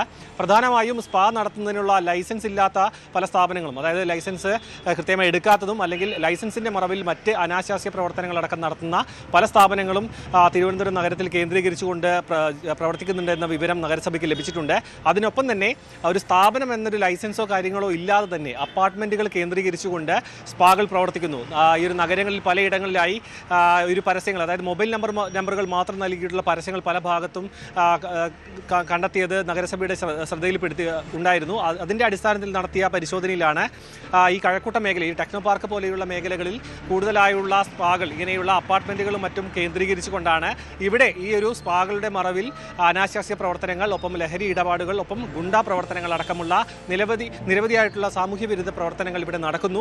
അതിലേക്കെല്ലാം നഗരസഭയ്ക്ക് നേരിട്ടെത്താനുള്ള പല പരിമിതികളുണ്ട്. അതുകൊണ്ട് തന്നെ പോലീസിൻ്റെ ഒപ്പം കൂടി ചേർന്ന്, അതായത് പോലീസിൻ്റെ സഹായം കൂടി ചേർന്നുകൊണ്ട് വിപുലമായ ഒരു അന്വേഷണത്തിന് നഗരസഭ പദ്ധതി ഇടുന്നു എന്ന് വേണം മനസ്സിലാക്കാൻ. കാരണം ഇതിൽ വളരെ കൃത്യമായി രേഖകളോടുകൂടി പ്രവർത്തിക്കുന്ന പല സ്ഥാപനങ്ങളുമുണ്ട്. ഈ സ്പാകൾ അതിൽ അധികമുള്ളത് ഇത്തരത്തിൽ രേഖകളില്ലാത്തതോ അല്ലെങ്കിൽ ഇത്തരത്തിൽ അനാശാസ്യ പ്രവർത്തനങ്ങൾ നടത്തുന്ന സ്ഥാപനങ്ങളാണ്. അവയെ വേർതിരിച്ചുകൊണ്ട് കൃത്യമായി ഒരു ലിസ്റ്റ് തയ്യാറാക്കുക. ഒപ്പം അതിനപ്പുറത്തേക്ക് ഈ ഒരു നഗരസഭയുടെ ലൈസൻസോ മറ്റു കാര്യങ്ങളോ ഇല്ലാതെ അതിനപ്പുറത്തേക്ക് പ്രവർത്തിക്കുന്ന പല സ്ഥാപനങ്ങളും കണ്ടെത്തുക. അതിൽ പോലീസിൻ്റെ സഹായത്തോടു കൂടി പരിശോധനയും മറ്റും നടത്തുക. അത്തരം സ്ഥാപനങ്ങളിൽ ഇങ്ങനെയുള്ള പ്രവർത്തനങ്ങൾ നടത്താതെ നോക്കാനുള്ള നിരീക്ഷണങ്ങൾ ഏർപ്പെടുത്തുക. അങ്ങനെ വിപുലമായ പദ്ധതികളാണ് ഇപ്പോൾ നഗരസഭ ഏർപ്പാടാക്കിക്കൊണ്ടിരിക്കുന്നത്. നിലവിൽ നഗരത്തിലെ ഇന്നും ഈ ഒരു പരിശോധന തുടർന്നുകൊണ്ടിരിക്കുകയാണ്. വരും വരും ദിവസങ്ങളിലും ആരോഗ്യ വിഭാഗം സീനിയർ ഹെൽത്ത് ഇൻസ്പെക്ടർ നമ്മളോട് പ്രതികരിച്ചതുപോലെ തന്നെ വരും ദിവസങ്ങളിലും എല്ലാ സ്ഥാപനങ്ങളിലും പരിശോധന നടത്തും. പല സ്ഥാപനങ്ങളിലും ഈ ഒരു പരിശോധന നടക്കുന്നുണ്ട് എന്നറിഞ്ഞതിൻ്റെ പേരിൽ ഇപ്പോൾ ഈ ഒരു പല പ്രവർത്തനങ്ങളും നിർത്തിവെച്ചിട്ടുണ്ട്. അതുകൊണ്ട് തന്നെ രഹസ്യമായ രീതിയിൽ നഗരസഭയുടെ ഒരു പരിശോധന വീണ്ടും തുടരും. ഇതൊരു ചെറിയൊരു ഒരാഴ്ചക്കാലം മാത്രം നീണ്ടു നിൽക്കുന്ന പ്രവൃത്തിയായിരിക്കില്ല. വരും ദിവസങ്ങളിലും ഇവിടെ നിരീക്ഷണം ഉണ്ടാകും. മാത്രമല്ല പല പരാതികൾ ഉയർന്നിട്ടുണ്ട്. നേരത്തെ തന്നെ നമ്മൾ സെക്രട്ടേറിയറ്റിന് മുൻവശത്തെ സ്പാ അടച്ചുപൂട്ടിയത് ലൈസൻസ് ഇല്ല എന്നൊരു കാരണം കാണിച്ചുകൊണ്ടാണെങ്കിലും ആ പരാതി എത്തിയത് അവിടെ അഭിമുഖത്തിനെത്തിയ ഒരു കുട്ടിക്ക് നേരെ ഉണ്ടായ മോശപ്പെട്ട ഒരു പെരുമാറ്റത്തിനെ കൊണ്ടായിരുന്നു. കാരണം ഫോട്ടോ ചോദിച്ചു, കസ്റ്റമേഴ്സിന് നൽകാനായി ഫോട്ടോ ഈ കുട്ടിയിൽ നിന്നും ചോദിച്ചു, വളരെ അപമര്യാദയായി പെരുമാറിയെന്നടക്കമുള്ള പരാതി മേയർക്ക് നേരിട്ട് ലഭിച്ചതിൻ്റെ അടിസ്ഥാനത്തിലായിരുന്നു അന്ന് ഉടനടി പരിശോധന നടത്തിയത്. അതിന് തുടർച്ചയായിട്ടാണ് ഇന്നലെയും ഇന്നുമായിട്ട് നടക്കുന്ന മറ്റ് പരിശോധനകൾ. എന്ന് തന്നെ ആയാലും ലൈസൻസ് ഉള്ളതും ഇല്ലാത്തതുമായ എല്ലാ സ്ഥാപനങ്ങളും പരിശോധിക്കും. ഇങ്ങനെ ലൈസൻസോ അല്ല മറ്റ് രേഖകളോ സമർപ്പിക്കാൻ കാലതാമസം നേരിടുന്നവർക്ക് അതിനുള്ള സാവകാശം നൽകും. ഇല്ല എന്നുണ്ടെങ്കിൽ അത് സ്ഥാപനം അടച്ചുപൂട്ടുന്ന നടപടിയിലേക്ക് കടക്കും. അനാശാസ്യ പ്രവർത്തനങ്ങളുമായും മറ്റ് ആൻറ്റി സോഷ്യൽ എലമെൻസും ഉള്ള പല സ്ഥാപനങ്ങളിലും പോലീസും മറ്റ് സേവനങ്ങളും മറ്റും ഉപയോഗിച്ചുകൊണ്ടുള്ള കൂടുതൽ നടപടികളിലേക്ക് കടക്കുമെന്നാണ് നഗരസഭ വ്യക്തമാക്കുന്നത്. സജിത്ത്, സാറിന് ഒരു കാര്യം കൂടി, ഈ കഴക്കൂട്ടം പോലെയുള്ള തിരുവനന്തപുരം നഗരത്തിലെ വളരുന്ന ടെക് സിറ്റിയായ കഴക്കൂട്ടം പോലെയുള്ള ഇടങ്ങളിൽ ഇത്തരം സ്പാകൾ പ്രവർത്തിക്കേണ്ടത് ആവശ്യമാണ്. കാരണം അത് മലയാളികൾ മാത്രമുള്ളതല്ല, നിരവധി അന്യസംസ്ഥാനങ്ങളിൽ നിന്നുള്ള ആളുകളടക്കം തൊഴിലെടുക്കുന്ന ഇടങ്ങളാണ്. അപ്പോൾ ഇത്തരം ഒരു ഹൈടെക്കായി മാറുന്ന ഒരു നഗരത്തിൽ ഇത്തരം സ്പാകളൊക്കെ ആവശ്യമല്ലേ എന്ന ചോദ്യം കൂടിയൊക്കെ ഈ ചർച്ചയിൽ ഉയർന്നു വരുന്നുണ്ട്. അപ്പോൾ നഗരസഭ എന്തായാലും ഇപ്പോൾ ഈ വിവാദത്തിൻ്റെ പശ്ചാത്തലത്തിൽ കൃത്യമായ ഒരു രൂപരേഖ, ഒരു മാർഗനിർദ്ദേശം സ്പാകളുടെ പ്രവർത്തനം സംബന്ധിച്ച് മുന്നോട്ട് വെക്കുമോ? നേരത്തെ ഈ ക്രോസ് മസാജിങ് പോലെയുള്ള ഈ മേയറുടെ പരാമർശം തന്നെ വലിയ വിവാദമായിരുന്നു. അപ്പോൾ ഇതിലൊരു വ്യക്തത വരുത്താൻ തിരുവനന്തപുരം നഗരസഭ തയ്യാറാകുമോ? കാരണം തിരുവനന്തപുരം നഗരസഭയുടെ ആക്ഷന് തുടർച്ചയായി കേരളത്തിൻ്റെ മറ്റു നഗരങ്ങളിലും ഇതിന് തുടർച്ചയുണ്ടാകുമോ എന്ന കാര്യം കൂടി നിൽക്കുകയാണല്ലോ. അപ്പോൾ ഇതൊരു വ്യക്തത വരുത്താൻ നഗരസഭയുടെ ഭാഗത്ത് നിന്ന് നീക്കം ഉണ്ടാകുമോ?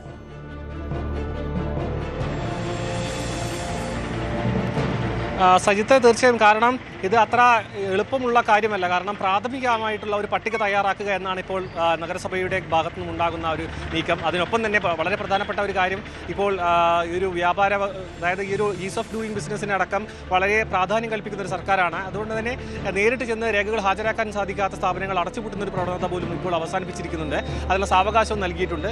അതിനൊപ്പം തന്നെ കഴക്കൂട്ടം പോലെ മേഖലകൾ, ഈ ഒരു സ്പായുടെ മറവിൽ നടക്കുന്ന മറ്റ് പ്രവർത്തനങ്ങൾ നിരോധിക്കുക അല്ലെങ്കിൽ അതിന് തടയിടുക എന്നതാണ് ഇപ്പോൾ നഗരസഭയുടെ ലക്ഷ്യം. മാത്രമല്ല പെൺകുട്ടികളെ വലയിലാക്കി അവിടെ ചൂഷണത്തിന് വിധേയമാക്കുന്നു എന്നടക്കമുള്ള പരാതികൾ വരുന്നുണ്ട്. അത്തരം കാര്യങ്ങളിലേക്ക് നഗരസഭയുടെ നിരീക്ഷണം എത്തിക്കുക എന്നതാണ്. പക്ഷേ ഇതിൽ നിന്ന് വേർതിരിക്കുക, അതായത് കൃത്യമായ മാനദണ്ഡങ്ങളോടുകൂടി കഴക്കൂട്ടം ഭാഗത്തും അല്ലാതെയും അതായത് വർക്കല ഭാഗങ്ങളിലടക്കം പല ഭാഗങ്ങളിലും ടൂറിസം കേന്ദ്രങ്ങളിലടക്കം പ്രവർത്തിക്കുന്നുണ്ട്.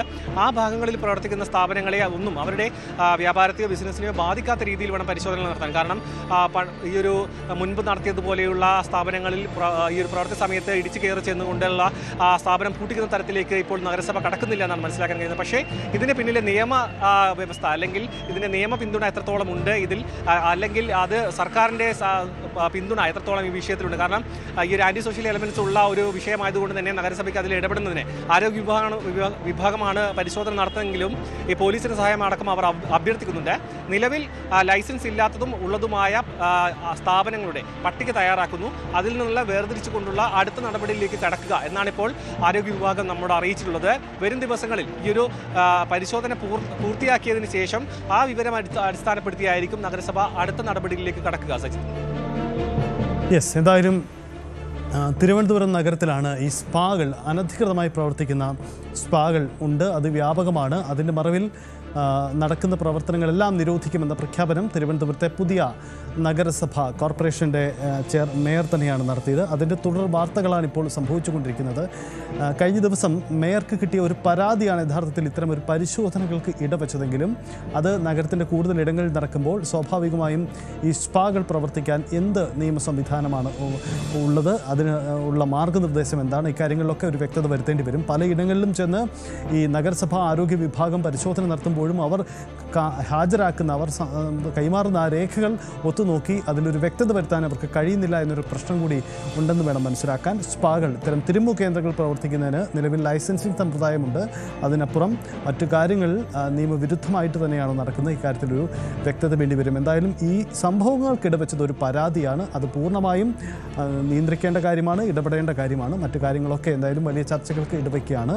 തിരുവനന്തപുരം കോർപ്പറേഷൻ തലസ്ഥാന നഗരത്തിലെ ഈ നീക്കം കേരളത്തിൻ്റെ മറ്റ് നഗരങ്ങളിലേക്കും വ്യാപിക്കുമോ എന്ന കാര്യമാണ്. ഒരുപക്ഷേ തദ്ദേശ സ്ഥാപനങ്ങൾ തന്നെ നേതൃത്വം കൊടുത്ത് ചെയ്യേണ്ട ഒരു പ്രവർത്തനമായിരിക്കാം. കൊച്ചി പോലെയുള്ള വലിയ സിറ്റി, കേരളത്തിലെ ഏറ്റവും വലിയ മെട്രോ നഗരങ്ങളിൽ അത്തരം നീക്കമുണ്ടായാൽ അതുണ്ടാക്കുന്ന ഒരു ഇമ്പാക്റ്റ് ഏത് തരത്തിൽ എന്ന കാര്യങ്ങളൊക്കെ ഗൗരവമായ ചർച്ചകൾക്ക് ഒരുപക്ഷെ വിധേയമായേക്കാം. സ്വാഭാവികമായും ആ നീക്കങ്ങളാവാം വരും ദിവസങ്ങളെയും നിർണായകമാക്കുക. ഒരു ചെറിയ ഇടവേളയാണ്. സ്പോട്ട് ലൈവിലേക്ക് തിരികെ വരാം.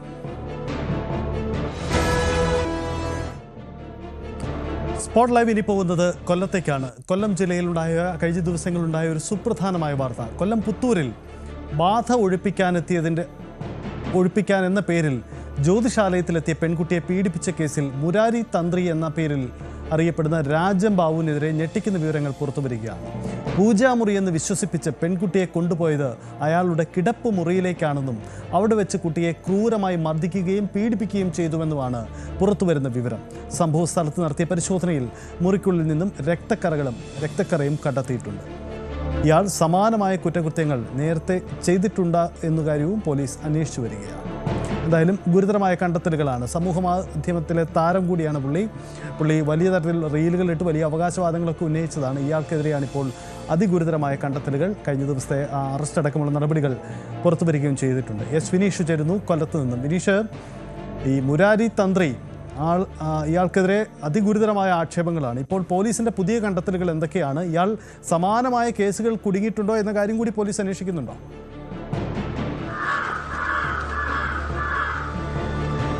തീർച്ചയായും അങ്ങനെ തന്നെയാണ് രഞ്ജിത്ത്. ശരിക്കും പറഞ്ഞാൽ ഞെട്ടിക്കുന്ന ഒരു വാർത്ത തന്നെയായിരുന്നു കഴിഞ്ഞ ദിവസം പുറത്തുവന്നത്. 16-കാരിയെ വീട്ടിലേക്ക് കൂട്ടിക്കൊണ്ടു പോവുകയും ബലാത്കാരമായിട്ട് കുട്ടിയെ ഉപദ്രവിക്കുകയും ചെയ്തു എന്നുള്ളൊരു വാർത്ത. ശരിക്കും പറഞ്ഞാൽ പോലീസ് ഈ സംഭവത്തിൽ വളരെ ഗൗരവത്തോടെ തന്നെ അന്വേഷിച്ചു എന്നുള്ളതാണ്. ഉടൻ തന്നെ ഈ പ്രതിയെ പിടികൂടാനും സാധിച്ചു. ഇയാൾ ഭരണിക്കാവിലുള്ള ഒരു ലോഡ്ജിൽ മുറിയെടുത്ത് ഒളിച്ച് താമസിക്കുന്നതിനിടയിലാണ് പോലീസ് അവിടെ തന്ത്രപൂർവ്വം അവിടെ എത്തുകയും പിടികൂടുകയും ചെയ്തത്. വളരെ ആശ്വാസകരമാണ്. ഇയാൾ ഇപ്പോഴും കുറ്റം സമ്മതിക്കാൻ തയ്യാറായിട്ടില്ല എന്നുള്ളതാണ് മറ്റൊരു കാര്യം പോലീസിൽ നിന്നും അറിയാൻ കഴിയുന്നത്. ഇയാൾ പറയുന്നത് തന്നെ ഈ ട്രാപ്പിൽ ആക്കാൻ നോക്കിയതാണ്. ഏകദേശം 20 ലക്ഷം രൂപയോളം ചില കണക്കുകളുണ്ട് എന്നൊക്കെ പോലീസിനോട് പറയുന്നുണ്ട്. മാധ്യമങ്ങളോടും ചില ഓൺലൈൻ മാധ്യമങ്ങളോടും അത്തരത്തിൽ പറയുകയും ചെയ്തിട്ടുണ്ട്. പക്ഷേ ഇതൊന്നും തന്നെ പോലീസ് മുഖവിലക്കെടുത്തിട്ടില്ല. 16-കാരിയുടെ പരാതിയുടെ അടിസ്ഥാനത്തിലാണ് കേസ് രജിസ്റ്റർ ചെയ്തിരിക്കുന്നത്. പോക്സോ കേസ് അടക്കം രജിസ്റ്റർ ചെയ്തു. ഇതുമായി ബന്ധപ്പെട്ട് ഫോറൻസിക് സംഘമടക്കം വീട്ടിലെത്തി പരിശോധനകൾ നടത്തിയിരുന്നു. സജിത്ത് സൂചിപ്പിച്ചതുപോലെ തന്നെ ഇയാളുടെ ജ്യോതിഷാലയം വീടും ഒരുമിച്ചാണ്. മറ്റൊരു ജ്യോതിഷാലയം കൂടി ഇയാൾ ജംഗ്ഷനിൽ പ്രവർത്തിക്കുന്നുണ്ട്. പക്ഷേ വീട്ടിൽ ജ്യോതിഷാലയവും ഈ പറയുന്ന മന്ത്രവാദങ്ങളും എല്ലാം തന്നെ നടന്നു വരുന്നുണ്ട്. അവിടെയാണ് ഇവർ എത്തുന്നത്. കഴിഞ്ഞ ദിവസം പകൽ 11 മണിക്കാണ് ഈ കുടുംബവുമായി എത്തുന്നത്. ഈ 16-കാരി ഈ പെൺകുട്ടിയോടൊപ്പം അമ്മയും സഹോദരനും ഉണ്ടായിരുന്നു എന്നാണ് പറയപ്പെടുന്നത്. ഇവർ എത്തിയപ്പോൾ ഇവർ ടോക്കൺ എടുത്ത് കാത്തിരുന്നു. ഏകദേശം ഒരു 3 മണിക്ക് ശേഷമാണ് ഈ ജ്യോത്സ്യനായ ഈ സ്വയം പ്രഖ്യാപിതനായ ഈ തന്ത്രി എന്ന് പറയുന്ന ഈ ജ്യോത്സ്യനെ കാണാനിടയായത്. ജ്യോത്സ്യനെ കാണുകയും ഈ പെൺകുട്ടിയുടെ ദേഹത്ത് ബാധ കൂടിയിട്ടുണ്ട്, പ്രത്യേക പൂജകളിലൂടെ മാത്രമേ ഈ ബാധ ഒഴിപ്പിക്കാൻ സാധിക്കുകയുള്ളൂ എന്ന് ഇവരെ പറഞ്ഞ് ഈ ജ്യോത്സ്യൻ വിശ്വസിപ്പിക്കുന്നു. അങ്ങനെയാണ് ഈ പെൺകുട്ടിയെ തൻ്റെ മുറിയിലേക്ക് കൂട്ടിക്കൊണ്ടുപോകുന്നത്. ഈ അമ്മ കരുതിയത് പെൺകുട്ടിയെ പൂജാമുറിയിലേക്കാകും കൂട്ടിക്കൊണ്ടുപോയത് എന്നാണ്. പക്ഷേ ഏറെ നേരം കഴിഞ്ഞിട്ടും കുട്ടിയെ പുറത്തേക്ക് വരാത്തത് കൊണ്ട് ആണ് ഈ മാതാവ് അന്വേഷിച്ച് ഊർക്കുള്ളിലേക്ക് പോകുന്നത്. അപ്പോൾ പോകുന്നതിന് തൊട്ട് മുന്നേ തന്നെ ഈ വീട്ടിലുള്ളവർ, അതായത് ഈ ജ്യോത്സ്യൻ്റെ ഭാര്യയും അമ്മയും ഇവരെ പറഞ്ഞ് സമാധാനിപ്പിച്ചു. പ്രശ്നങ്ങളൊന്നുമില്ല, പേടിക്കേണ്ട കാര്യമില്ല, പൂജ നടക്കുകയാണ് എന്നൊക്കെ പറഞ്ഞിരുന്നു എന്ന് പറയും. ഇവരുടെ മൊഴിയിൽ അങ്ങനെ പറയുന്നുണ്ട്. കൂടുതൽ വ്യക്തത വരാറുണ്ട്, പോലീസ് അന്വേഷിക്കുന്നുണ്ട്. എന്തായാലും ഈ കുട്ടിയെ കാണാതായതോടുകൂടിയാണ് 2 മണിക്കൂറിന് ശേഷമാണ് ഈ മാതാവ് ചെന്ന് കതക് തട്ടി അകത്ത് കയറുമ്പോഴാണ് ഈ കുട്ടി രക്തത്തിൽ കുളിച്ച് നിൽക്കുന്ന സാഹചര്യം ഉണ്ടായി എന്നൊക്കെ പോലീസിനോട് ഇവർ വെളിപ്പെടുത്തിയത്. എന്തായാലും കുട്ടിയുടെ മൊഴി വളരെ നിർണായകമായിരുന്നു. ക്രൂരമായി മർദ്ദിച്ചു, അതുപോലെ തന്നെ ശാരീരികമായി ഉപദ്രവിച്ചു, അത്തരത്തിലുള്ള കാര്യങ്ങളാണ് ഈ മാതാവിനോട് വെളിപ്പെടുത്തിയത്. ഉടൻ തന്നെ സമീപത്തുള്ളൊരു വീട്ടിൽ ഈ മാതാവ് കുട്ടിയുമായിട്ട് ചെല്ലുകയും പോലീസിൽ വിവരമറിയിക്കുകയും ചെയ്തിരുന്നു. പോലീസ് സംഭവ സ്ഥലത്ത് ഉടൻ തന്നെ എത്തി. പക്ഷേ ഈ തന്ത്രി എന്ന് പറയുന്ന ഈ ജ്യോത്സ്യൻ അവിടെ നിന്നും ഓടി രക്ഷപ്പെട്ട സാഹചര്യമായിരുന്നു ഉണ്ടായത്. എന്തായാലും പോലീസിൻ്റെ സമഗ്രമായ അന്വേഷണത്തിൽ പിറ്റേ തന്നെ ഇയാളെ കൈയോടെ പിടികൂടാനും സാധിച്ചിട്ടുണ്ട്. ഇത്തരത്തിലുള്ള സംഭവങ്ങൾ മുൻപും ഈ വീട്ടിൽ ഉണ്ടായിട്ടുണ്ട് എന്നാണ് പറയുന്നത്. പക്ഷേ ഇതൊന്നും തന്നെ പുറംലോകം അറിഞ്ഞിട്ടില്ല. ഈ ജ്യോത്സ്യൻ എന്ന് പറഞ്ഞ ഇയാൾ വലിയ ആൾ സ്വാധീനം, അതുപോലെ തന്നെ സാമ്പത്തികമായിട്ടൊക്കെ വലിയ സ്വാധീനമുള്ള ആളാണ്. പല കേസുകളും ഇയാൾ സാമ്പത്തികമായിട്ട് ഒത്തുതീർപ്പിലേക്ക് ലെവലിലേക്ക് എത്തി എന്നൊക്കെയാണ് നാട്ടുകാരിൽ നിന്നും അറിയാൻ കഴിയുന്നത്. പക്ഷേ നമുക്കറിയാം സോഷ്യൽ മീഡിയയിലടക്കം ഇയാൾ ഒരു പേജ് തുടങ്ങുകയും അതായത് റീൽസ് അങ്ങനെയുള്ള ഇതൊക്കെ ഇടാറുണ്ട്. ഈ ഇൻസ്റ്റാഗ്രാമിലാണ് കൂടുതലായും ഇയാൾ സമയം ചെലവഴിക്കുന്നത്. അപ്പോൾ ഉന്നതരുമായിട്ടുള്ള ചില ഫോട്ടോകൾ ഇട്ട് ഇയാൾ മറ്റാളുകളിലേക്ക് വിശ്വസ്ത സ്ഥാപിക്കുന്ന ഒരു സാഹചര്യമുണ്ട്. അതായത് ഈ നമുക്കറിയാം ചലച്ചിത്ര താരം ദിലീപിൻ്റെ കേസുമായി ബന്ധപ്പെട്ട് ഇയാൾ ചില പ്രവചനങ്ങൾ നടത്തി. അതുപോലെ തന്നെ നമ്മുടെ ജില്ലയിലെ കൊല്ലം ജില്ലയിൽ തന്നെ അബിഗേൽ സാറ റജി എന്ന ഒരു കുട്ടിയെ തട്ടിക്കൊണ്ടുപോയൊരു കേസുമായി ബന്ധപ്പെട്ട് ഇയാൾ അവിടെ എത്തി ചില പ്രവചനങ്ങൾ നടത്തി. ഇത്തരം പ്രവചനങ്ങൾ നടത്തുകയും ആൾക്കാരുടെ മുന്നിൽ കണ്ണിൽ പൊടിയിട്ട് ചില നമുക്കറിയാം ഈ വിശ്വാസങ്ങൾ വിറ്റ്, അതായത് ഈ അന്ധവിശ്വാസങ്ങൾ വിറ്റ് ജീവിക്കുന്ന ഒരുപാട് ആൾക്കാരുണ്ട്. ആ ഒരു ഗണത്തിൽ തന്നെ പെടുന്ന ഒരാളുമാണ് ഇതെന്നാണ് നമുക്കറിയാൻ കഴിയുന്നത്. എന്തായാലും പോലീസിൻ്റെ ഭാഗത്ത് നിന്ന് കൃത്യമായി ഇയാളെ പിടികൂടി ചോദ്യം ചെയ്തു എന്നുള്ളതാണ്. പോക്സോ വകുപ്പ് പ്രകാരമാണ് ഇയാളെ അറസ്റ്റ് ചെയ്ത് കോടതിയിൽ ഹാജരാക്കി റിമാൻഡ് ചെയ്തിരിക്കുന്നത്. 14 ദിവസത്തേക്ക് റിമാൻഡ് ചെയ്തപ്പോൾ കൊട്ടാരക്കര സബ് ജയിലിലാണ് ഉള്ളത്. യെസ്, വിനീഷ് സൂചിപ്പിക്കുന്ന പോലെ തന്നെ അത് അത്ര അത് കണ്ട് ദുരൂഹതകൾ നിൽക്കുന്നതാണ്. ഇപ്പോൾ നമ്മൾ കാണുന്ന ദൃശ്യങ്ങൾ ഈ മുരാരി തന്ത്രിയുടെ വീട്ടിനുള്ളിലെ ദൃശ്യങ്ങളാണ്. ആ വീട്ടിനുള്ളിലെ ദുരൂഹതകൾ, ഇയാളുടെ കഴിഞ്ഞകാല പ്രവർത്തനങ്ങൾ, മുമ്പുണ്ടായിരുന്ന ആക്ഷേപങ്ങളൊക്കെ എന്തായാലും ഈ സംഭവത്തോടു കൂടി കൂടുതൽ അന്വേഷണത്തിന് മുന്നിലേക്ക് വരികയാണ്. എന്തായാലും ഇപ്പോൾ ദൃശ്യമാവുന്നത് ആ വീട്ടിനുള്ളിലെ ചില ദൃശ്യങ്ങളാണ്. പൂജാമുറി എന്നും പറഞ്ഞ് സ്വന്തം കിടപ്പുമുറിയിലേക്ക് കുട്ടിയെ കൊണ്ടുപോയി അവിടെ വെച്ച് പീഡിപ്പിച്ചു. ഇതൊക്കെയാണ് ആക്ഷേപം. അവിടുന്ന് രക്തക്കറയടക്കം കണ്ടെത്തുകയും ചെയ്തിട്ടുണ്ട്. അപ്പോൾ ഇയാൾ മുൻകാലങ്ങളിലും പരാതി ഉയർന്ന ഈ സംഭവമല്ലാതെ നിരവധി സംഭവങ്ങൾ നേരത്തെ ഇയാൾ ക്രിമിനൽ പ്രവർത്തനങ്ങൾ നടത്തിയിട്ടുണ്ട് എന്ന ആക്ഷേപം കൂടിയുണ്ട്. ഇക്കാര്യങ്ങളൊക്കെ പരിശോധിക്കപ്പെടും.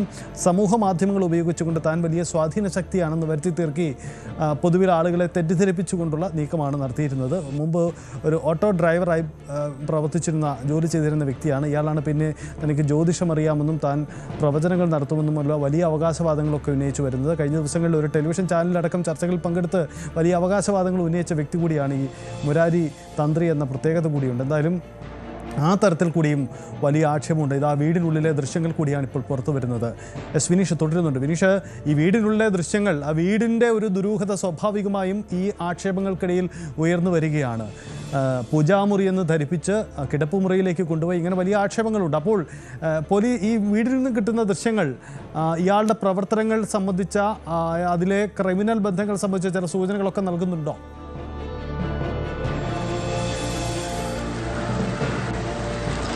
തീർച്ചയായും ടോം, സജിത്ത്, ഇതിനകത്ത് പറയാനുള്ള മറ്റൊരു കാര്യം, പൂജ സംബന്ധമായ കാര്യങ്ങൾ നടത്തുന്നത് പൂജാമുറിയിലാണ്, അല്ലെങ്കിൽ അത്തരം സ്ഥലങ്ങളാണ്. അത് വീട്ടിൽ തന്നെ ഉണ്ടെന്ന് പറയുന്നത്. പക്ഷേ ഈ പെൺകുട്ടിയെ തൻ്റെ കിടപ്പറയിലേക്ക്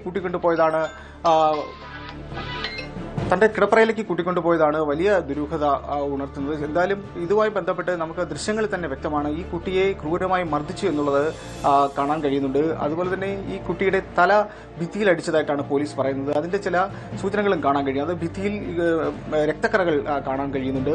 അപ്പോൾ ഇതെല്ലാം തന്നെ ഫോറൻസിക് സംഘം സ്ഥലത്തെത്തി പരിശോധനകൾ നടത്തി കൃത്യമായി ഈ സാമ്പിളുകൾ ശേഖരിക്കുകയും അന്വേഷണത്തിന്റെ ഭാഗമായിട്ട് ഇന്നലെ ഫോറൻസിക് സംഘം എത്തുകയൊക്കെ ചെയ്തിരുന്നു.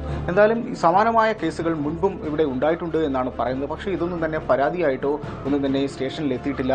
കൂടുതലും ഒത്തുതീർപ്പിന്റെ ഭാഗത്തിലേക്ക് നീങ്ങിയിട്ടുണ്ട്. ഞാൻ നേരത്തെ സൂചിപ്പിച്ചതുപോലെ തന്നെ ഈ അന്ധവിശ്വാസങ്ങൾ വളരെ സമയം ചെലവഴിക്കുന്ന, അല്ലെങ്കിൽ അന്ധവിശ്വാസങ്ങളിലൂടെ ഇത്തരം മാർഗങ്ങളിലൂടെ പരിഹാരം കണ്ടെത്താം എന്ന് കരുതുന്നവരാണ് കൂടുതലും ഇത്തരം പ്രവൃത്തിയിലേക്ക് ആശ്രയിച്ചെത്തുന്നത്. അവരെ ചൂഷണം ചെയ്ത് അവരിൽ നിന്നും പണം തട്ടിയെടുക്കുക എന്നുള്ളത് മാത്രമാണ് ഇതിന് പിന്നിലുള്ള ലക്ഷ്യം. ഇതുമായി ബന്ധപ്പെട്ട് പല സന്നദ്ധ സംഘടനകൾ, രാഷ്ട്രീയ സംഘടനകളെല്ലാം തന്നെ പ്രതിഷേധവുമായിട്ടെല്ലാം ഇന്നലെ എത്തിയ സാഹചര്യം ഉണ്ടായിരുന്നു.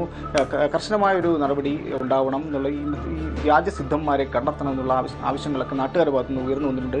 ഈ മുരാരി തന്ത്രി എന്ന് ഇയാൾ സ്വയം വിശേഷിപ്പിക്കപ്പെട്ടാണ് ഇത്തരം പേരുകൾ തന്നെ സ്വീകരിച്ചത്. ആ ടൗണിൽ തന്നെ ഓട്ടോ ഓടിച്ച് ഉപജീവനമാർഗ്ഗം നടത്തിയിരുന്ന ഒരു സാധാരണക്കാരനായാണ് ഈ രാജൻ ബാബു എന്ന് പറയുന്ന ഈ ജ്യോത്സ്യൻ. ഇയാൾ അവിടെ ഒരു ജ്യോതിശാലയം നടത്തിയിരുന്നു. അതായത് ഈ ഓട്ടോ ഓടിച്ച് നടന്ന ജംഗ്ഷനിൽ, വെണ്ടാർ ജംഗ്ഷൻ എന്നാണ് പറയുന്നത്, അവിടെ ഒരു സ്ഥാപനം നടത്തുകയും കമ്പ്യൂട്ടർ സംബന്ധമായ കമ്പ്യൂട്ടർ ജാതകം, മാരേജ് ബ്യൂറോ ഇതൊക്കെയായിരുന്നു ഇയാൾ ആദ്യം നടത്തിയിരുന്നത്. ഇതിൻ്റെ മറവിൽ ഇയാൾ അന്നും ഈ ജ്യോതിഷവും ഇങ്ങനെയുള്ള മന്ത്രവാദ പരിപാടികൾ ഉണ്ടായിരുന്നുവെന്ന് പ്രദേശവാസികൾ പറയുന്നുണ്ട്. എന്തായാലും ഒരു സുപ്രഭാതത്തിൽ ഇയാൾ അവിടെ നിന്നും വിദേശ പ്രദേശത്തേക്ക് ചേക്കേറുന്നു. അവിടെ പോയി ഇത്തരം തരികിട പരിപാടികളൊക്കെ കാണിച്ചു നടക്കുന്ന നാട്ടുകാരിൽ നിന്ന് അറിയാൻ കഴിയുന്നു. പക്ഷേ എന്തായാലും നാട്ടിലെത്തിയപ്പോൾ ഇയാൾ വലിയൊരു ദിവ്യനായിട്ടും വലിയൊരു ജ്യോതിഷ പണ്ഡിതനായിട്ടും തന്ത്രിയായിട്ടും ഒക്കെ സ്വയം വിശേഷിപ്പിക്കപ്പെടുന്ന ഒരാളായിട്ടാണ് നാട്ടിലെത്തുന്നത്. അപ്പോൾ എത്തിയതിന് ശേഷമാണ് ഇയാൾ ധാരാളം പണം സമ്പാദിച്ചിരുന്നു എന്നൊക്കെ പറയുന്നുണ്ട്. ഈ പണത്തിൻ്റെ ഒരു സ്വാധീനം വെച്ച് അത്തരത്തിലുള്ള സമൂഹത്തിൽ ഉന്നതരുമായിട്ട് ഇടപെട്ടുകൊണ്ട് ചില ഫോട്ടോകൾ റീൽസുകളൊക്കെ ചെയ്യുന്നത്. അങ്ങനെ സോഷ്യൽ മീഡിയയിൽ ഇയാളൊരു ഇൻസ്റ്റാഗ്രാമിൽ വലിയ രീതിയിൽ 88,000 ഫോളോവേഴ്സുള്ള ഒരു അക്കൗണ്ടിന് ഉടമയായി മാറുന്നു. അങ്ങനെയാണ് അതിൽ നിന്നും ആൾക്കാരിലേക്ക് വലിയ രീതിയിൽ ഒരു വിശ്വാസം ജനിപ്പിക്കുന്ന തരത്തിൽ ഇയാൾ ചില പ്രവചനങ്ങൾ നടത്തുന്നു. ഇതെല്ലാം ആൾക്കാരെ ചൂഷണം ചെയ്താണ്. അങ്ങനെ ഇയാളെ തേടി ആൾക്കാർ എത്തി തുടങ്ങി. മറ്റു നാടുകളിൽ നിന്നാണ്, കൂടുതലും പറഞ്ഞാൽ കൊല്ലം ജില്ലയിൽ നിന്നോ അല്ലെങ്കിൽ ആ പ്രദേശത്ത് നിന്നും ആരും ഈ ജ്യോതിഷവുമായി ബന്ധപ്പെട്ട് ഈ ജ്യോത്സ്യനെ കാണാൻ പോകാറില്ല എന്നാണ് നമുക്കറിയുന്നത്.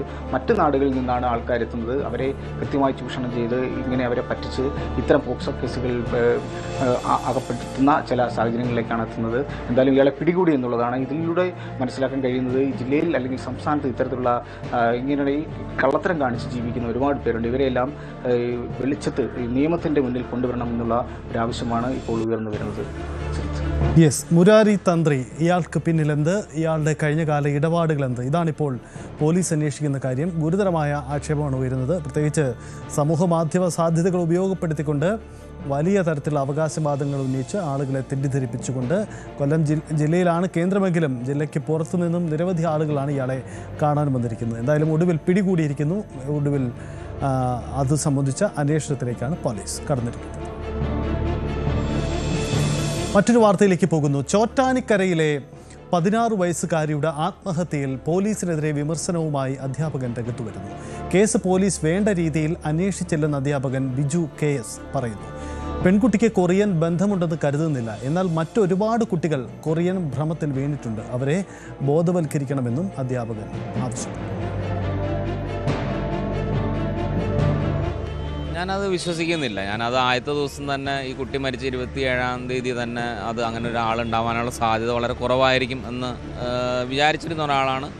ഞാനത് ഞങ്ങളുടെ കൂടെ ഉള്ള സ്റ്റാഫിൻ്റെ അടുത്തൊക്കെ പറയുകയും ചെയ്തിരുന്നു. എന്നുവെച്ചാൽ ഒരുപാട് ഫേക്ക് അക്കൗണ്ട്സ് നമ്മൾ കാണുന്നതാണല്ലോ. അപ്പോൾ ഫേസ്ബുക്കിലായാലും ഇൻസ്റ്റയിലായാലും ഒക്കെ അത്തരത്തിൽ ഒരുപാട് ഫേക്ക് അക്കൗണ്ടുകൾ ഉണ്ടാക്കി വെച്ചിട്ട് അവർ തന്നെ അവരുടെ മെയിൻ അക്കൗണ്ടിൽ പോയി കമൻറ്റ് ചെയ്ത് അങ്ങനെയൊക്കെയുള്ള മാനസികാവസ്ഥയുള്ള ഒരുപാട് പേരുണ്ട്. അവരുടെ അക്കൗണ്ടിൽ ഒരു പോസ്റ്റ് ഇട്ടിട്ട് ഒരു മെയിൻ അക്കൗണ്ട് ഉണ്ടാവും.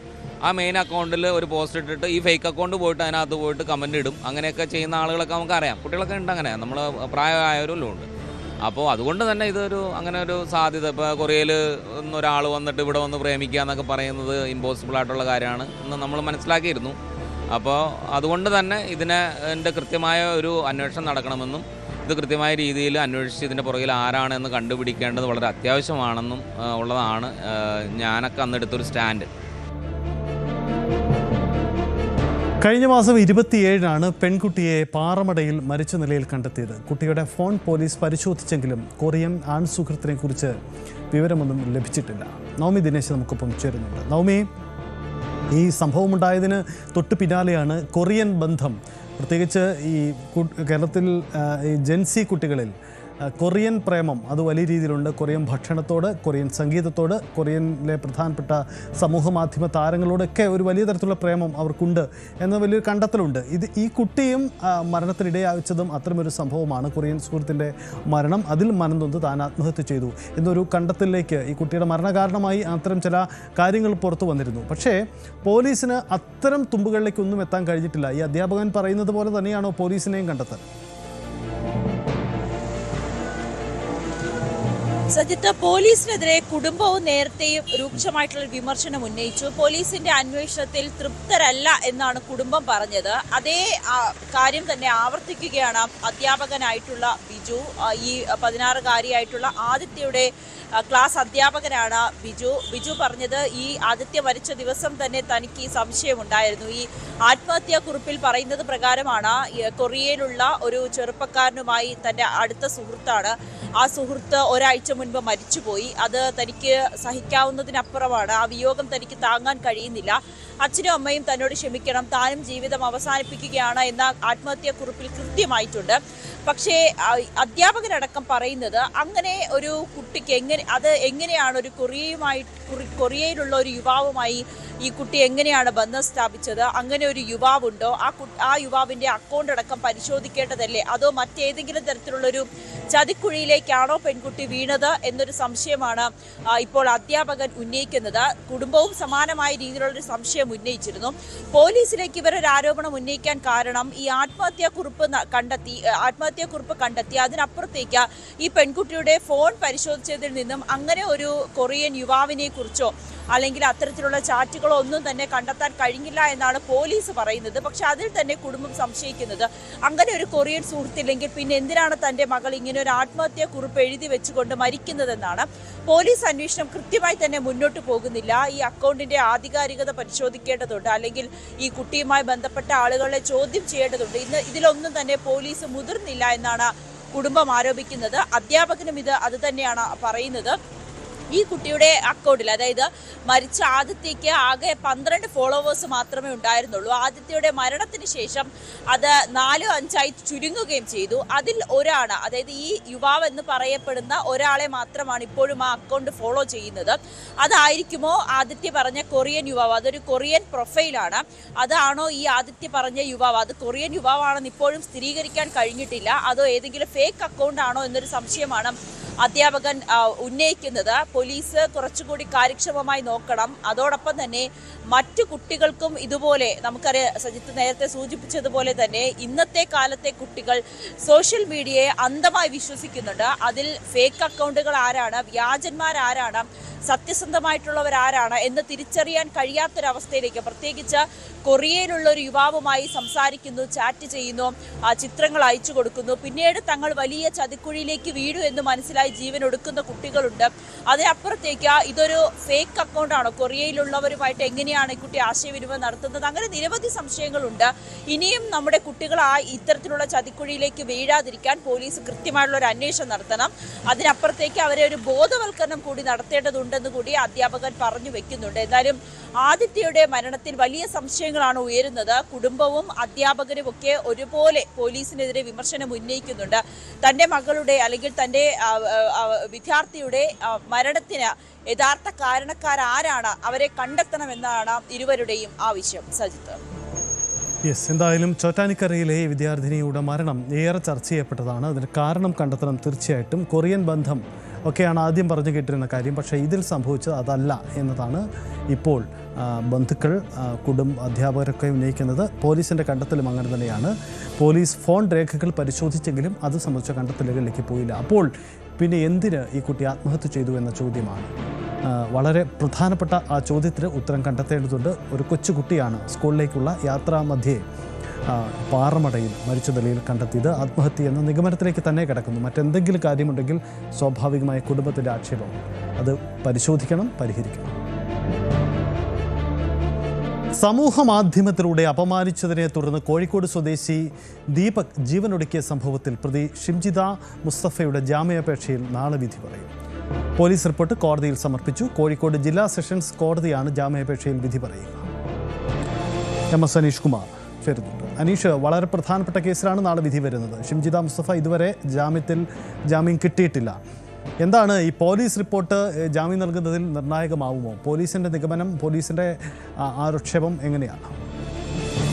സജിത്ത്, കഴിഞ്ഞ കുറച്ച് ദിവസങ്ങളായി തന്നെ ഷിംജിതയുടെ ജാമ്യ ഹർജിയുമായി ബന്ധപ്പെട്ട വാദം കേൾക്കൽ കോടതിയിൽ തുടർന്നുകൊണ്ടിരിക്കുകയാണ്. കഴിഞ്ഞ ശനിയാഴ്ചയായിരുന്നു പോലീസ് റിപ്പോർട്ട് കോടതിയിൽ സമർപ്പിച്ചത്. ഈ പോലീസ് റിപ്പോർട്ടിന്മേലുള്ള വാദമുഖങ്ങൾ പോലീസ് മുന്നോട്ട് വയ്ക്കുകയും ചെയ്തിരുന്നു. ഇതിൽ ഏറ്റവും പ്രധാനമായി പറയുന്നത് ഈ കേസുമായി ബന്ധപ്പെട്ട ദീപകിന്റെ മൊബൈൽ ഫോൺ, ലാപ്ടോപ്പ് എന്നിവ ഫോറൻസിക് പരിശോധനയ്ക്കായി നൽകിയിട്ടുണ്ട്. ആ ഫോറൻസിക് പരിശോധനയുടെ ഫലം ലഭ്യമാവും വരെ ജാമ്യം അനുവദിക്കരുത് എന്നതാണ് ഏറ്റവും പ്രധാനപ്പെട്ട കാര്യം. ഒപ്പം കുടുംബത്തിന്റെ അഭിഭാഷകനും ദീപകിന്റെ കുടുംബത്തിന്റെ അഭിഭാഷകനും കോടതിയിൽ ഈ ജാമ്യത്തെ എതിർത്തുകൊണ്ടുള്ള വാദം ഉന്നയിച്ചിരുന്നു.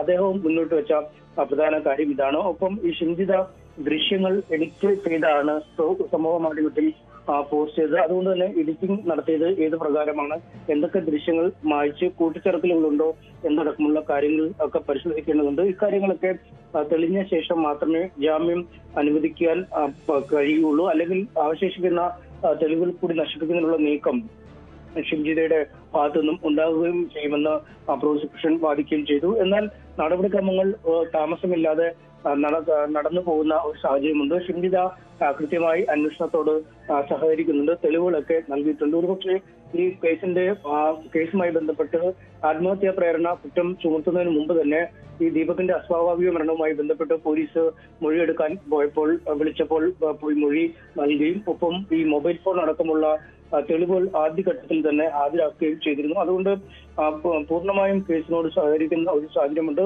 അതുകൊണ്ട് ജാമ്യമാണ് നിയമം. ജാമ്യത്തിൽ വിട്ടയച്ചാലും പ്രതി പൂർണ്ണമായും കേസിന്റെ നടപടിക്രമങ്ങളോട് സഹകരിക്കുകയും ചെയ്യുമെന്ന് അറിയിക്കുകയും ചെയ്തു. എന്തായാലും മൂന്ന് ഭാഗത്തിന്റെയും, അതായത് പ്രോസിക്യൂഷന്റെയും പ്രതിഭാഗത്തിന്റെയും ദീപകിന്റെ കുടുംബത്തിന്റെ അഭിഭാഷകന്റെയും വാദം കേൾക്കലാണ് അവസാനിച്ചിരിക്കുന്നത്. ഈ കേസിൽ നാളെ കോടതി വിധി പറയും എന്നാണ് അറിയിച്ചിരിക്കുന്നത്.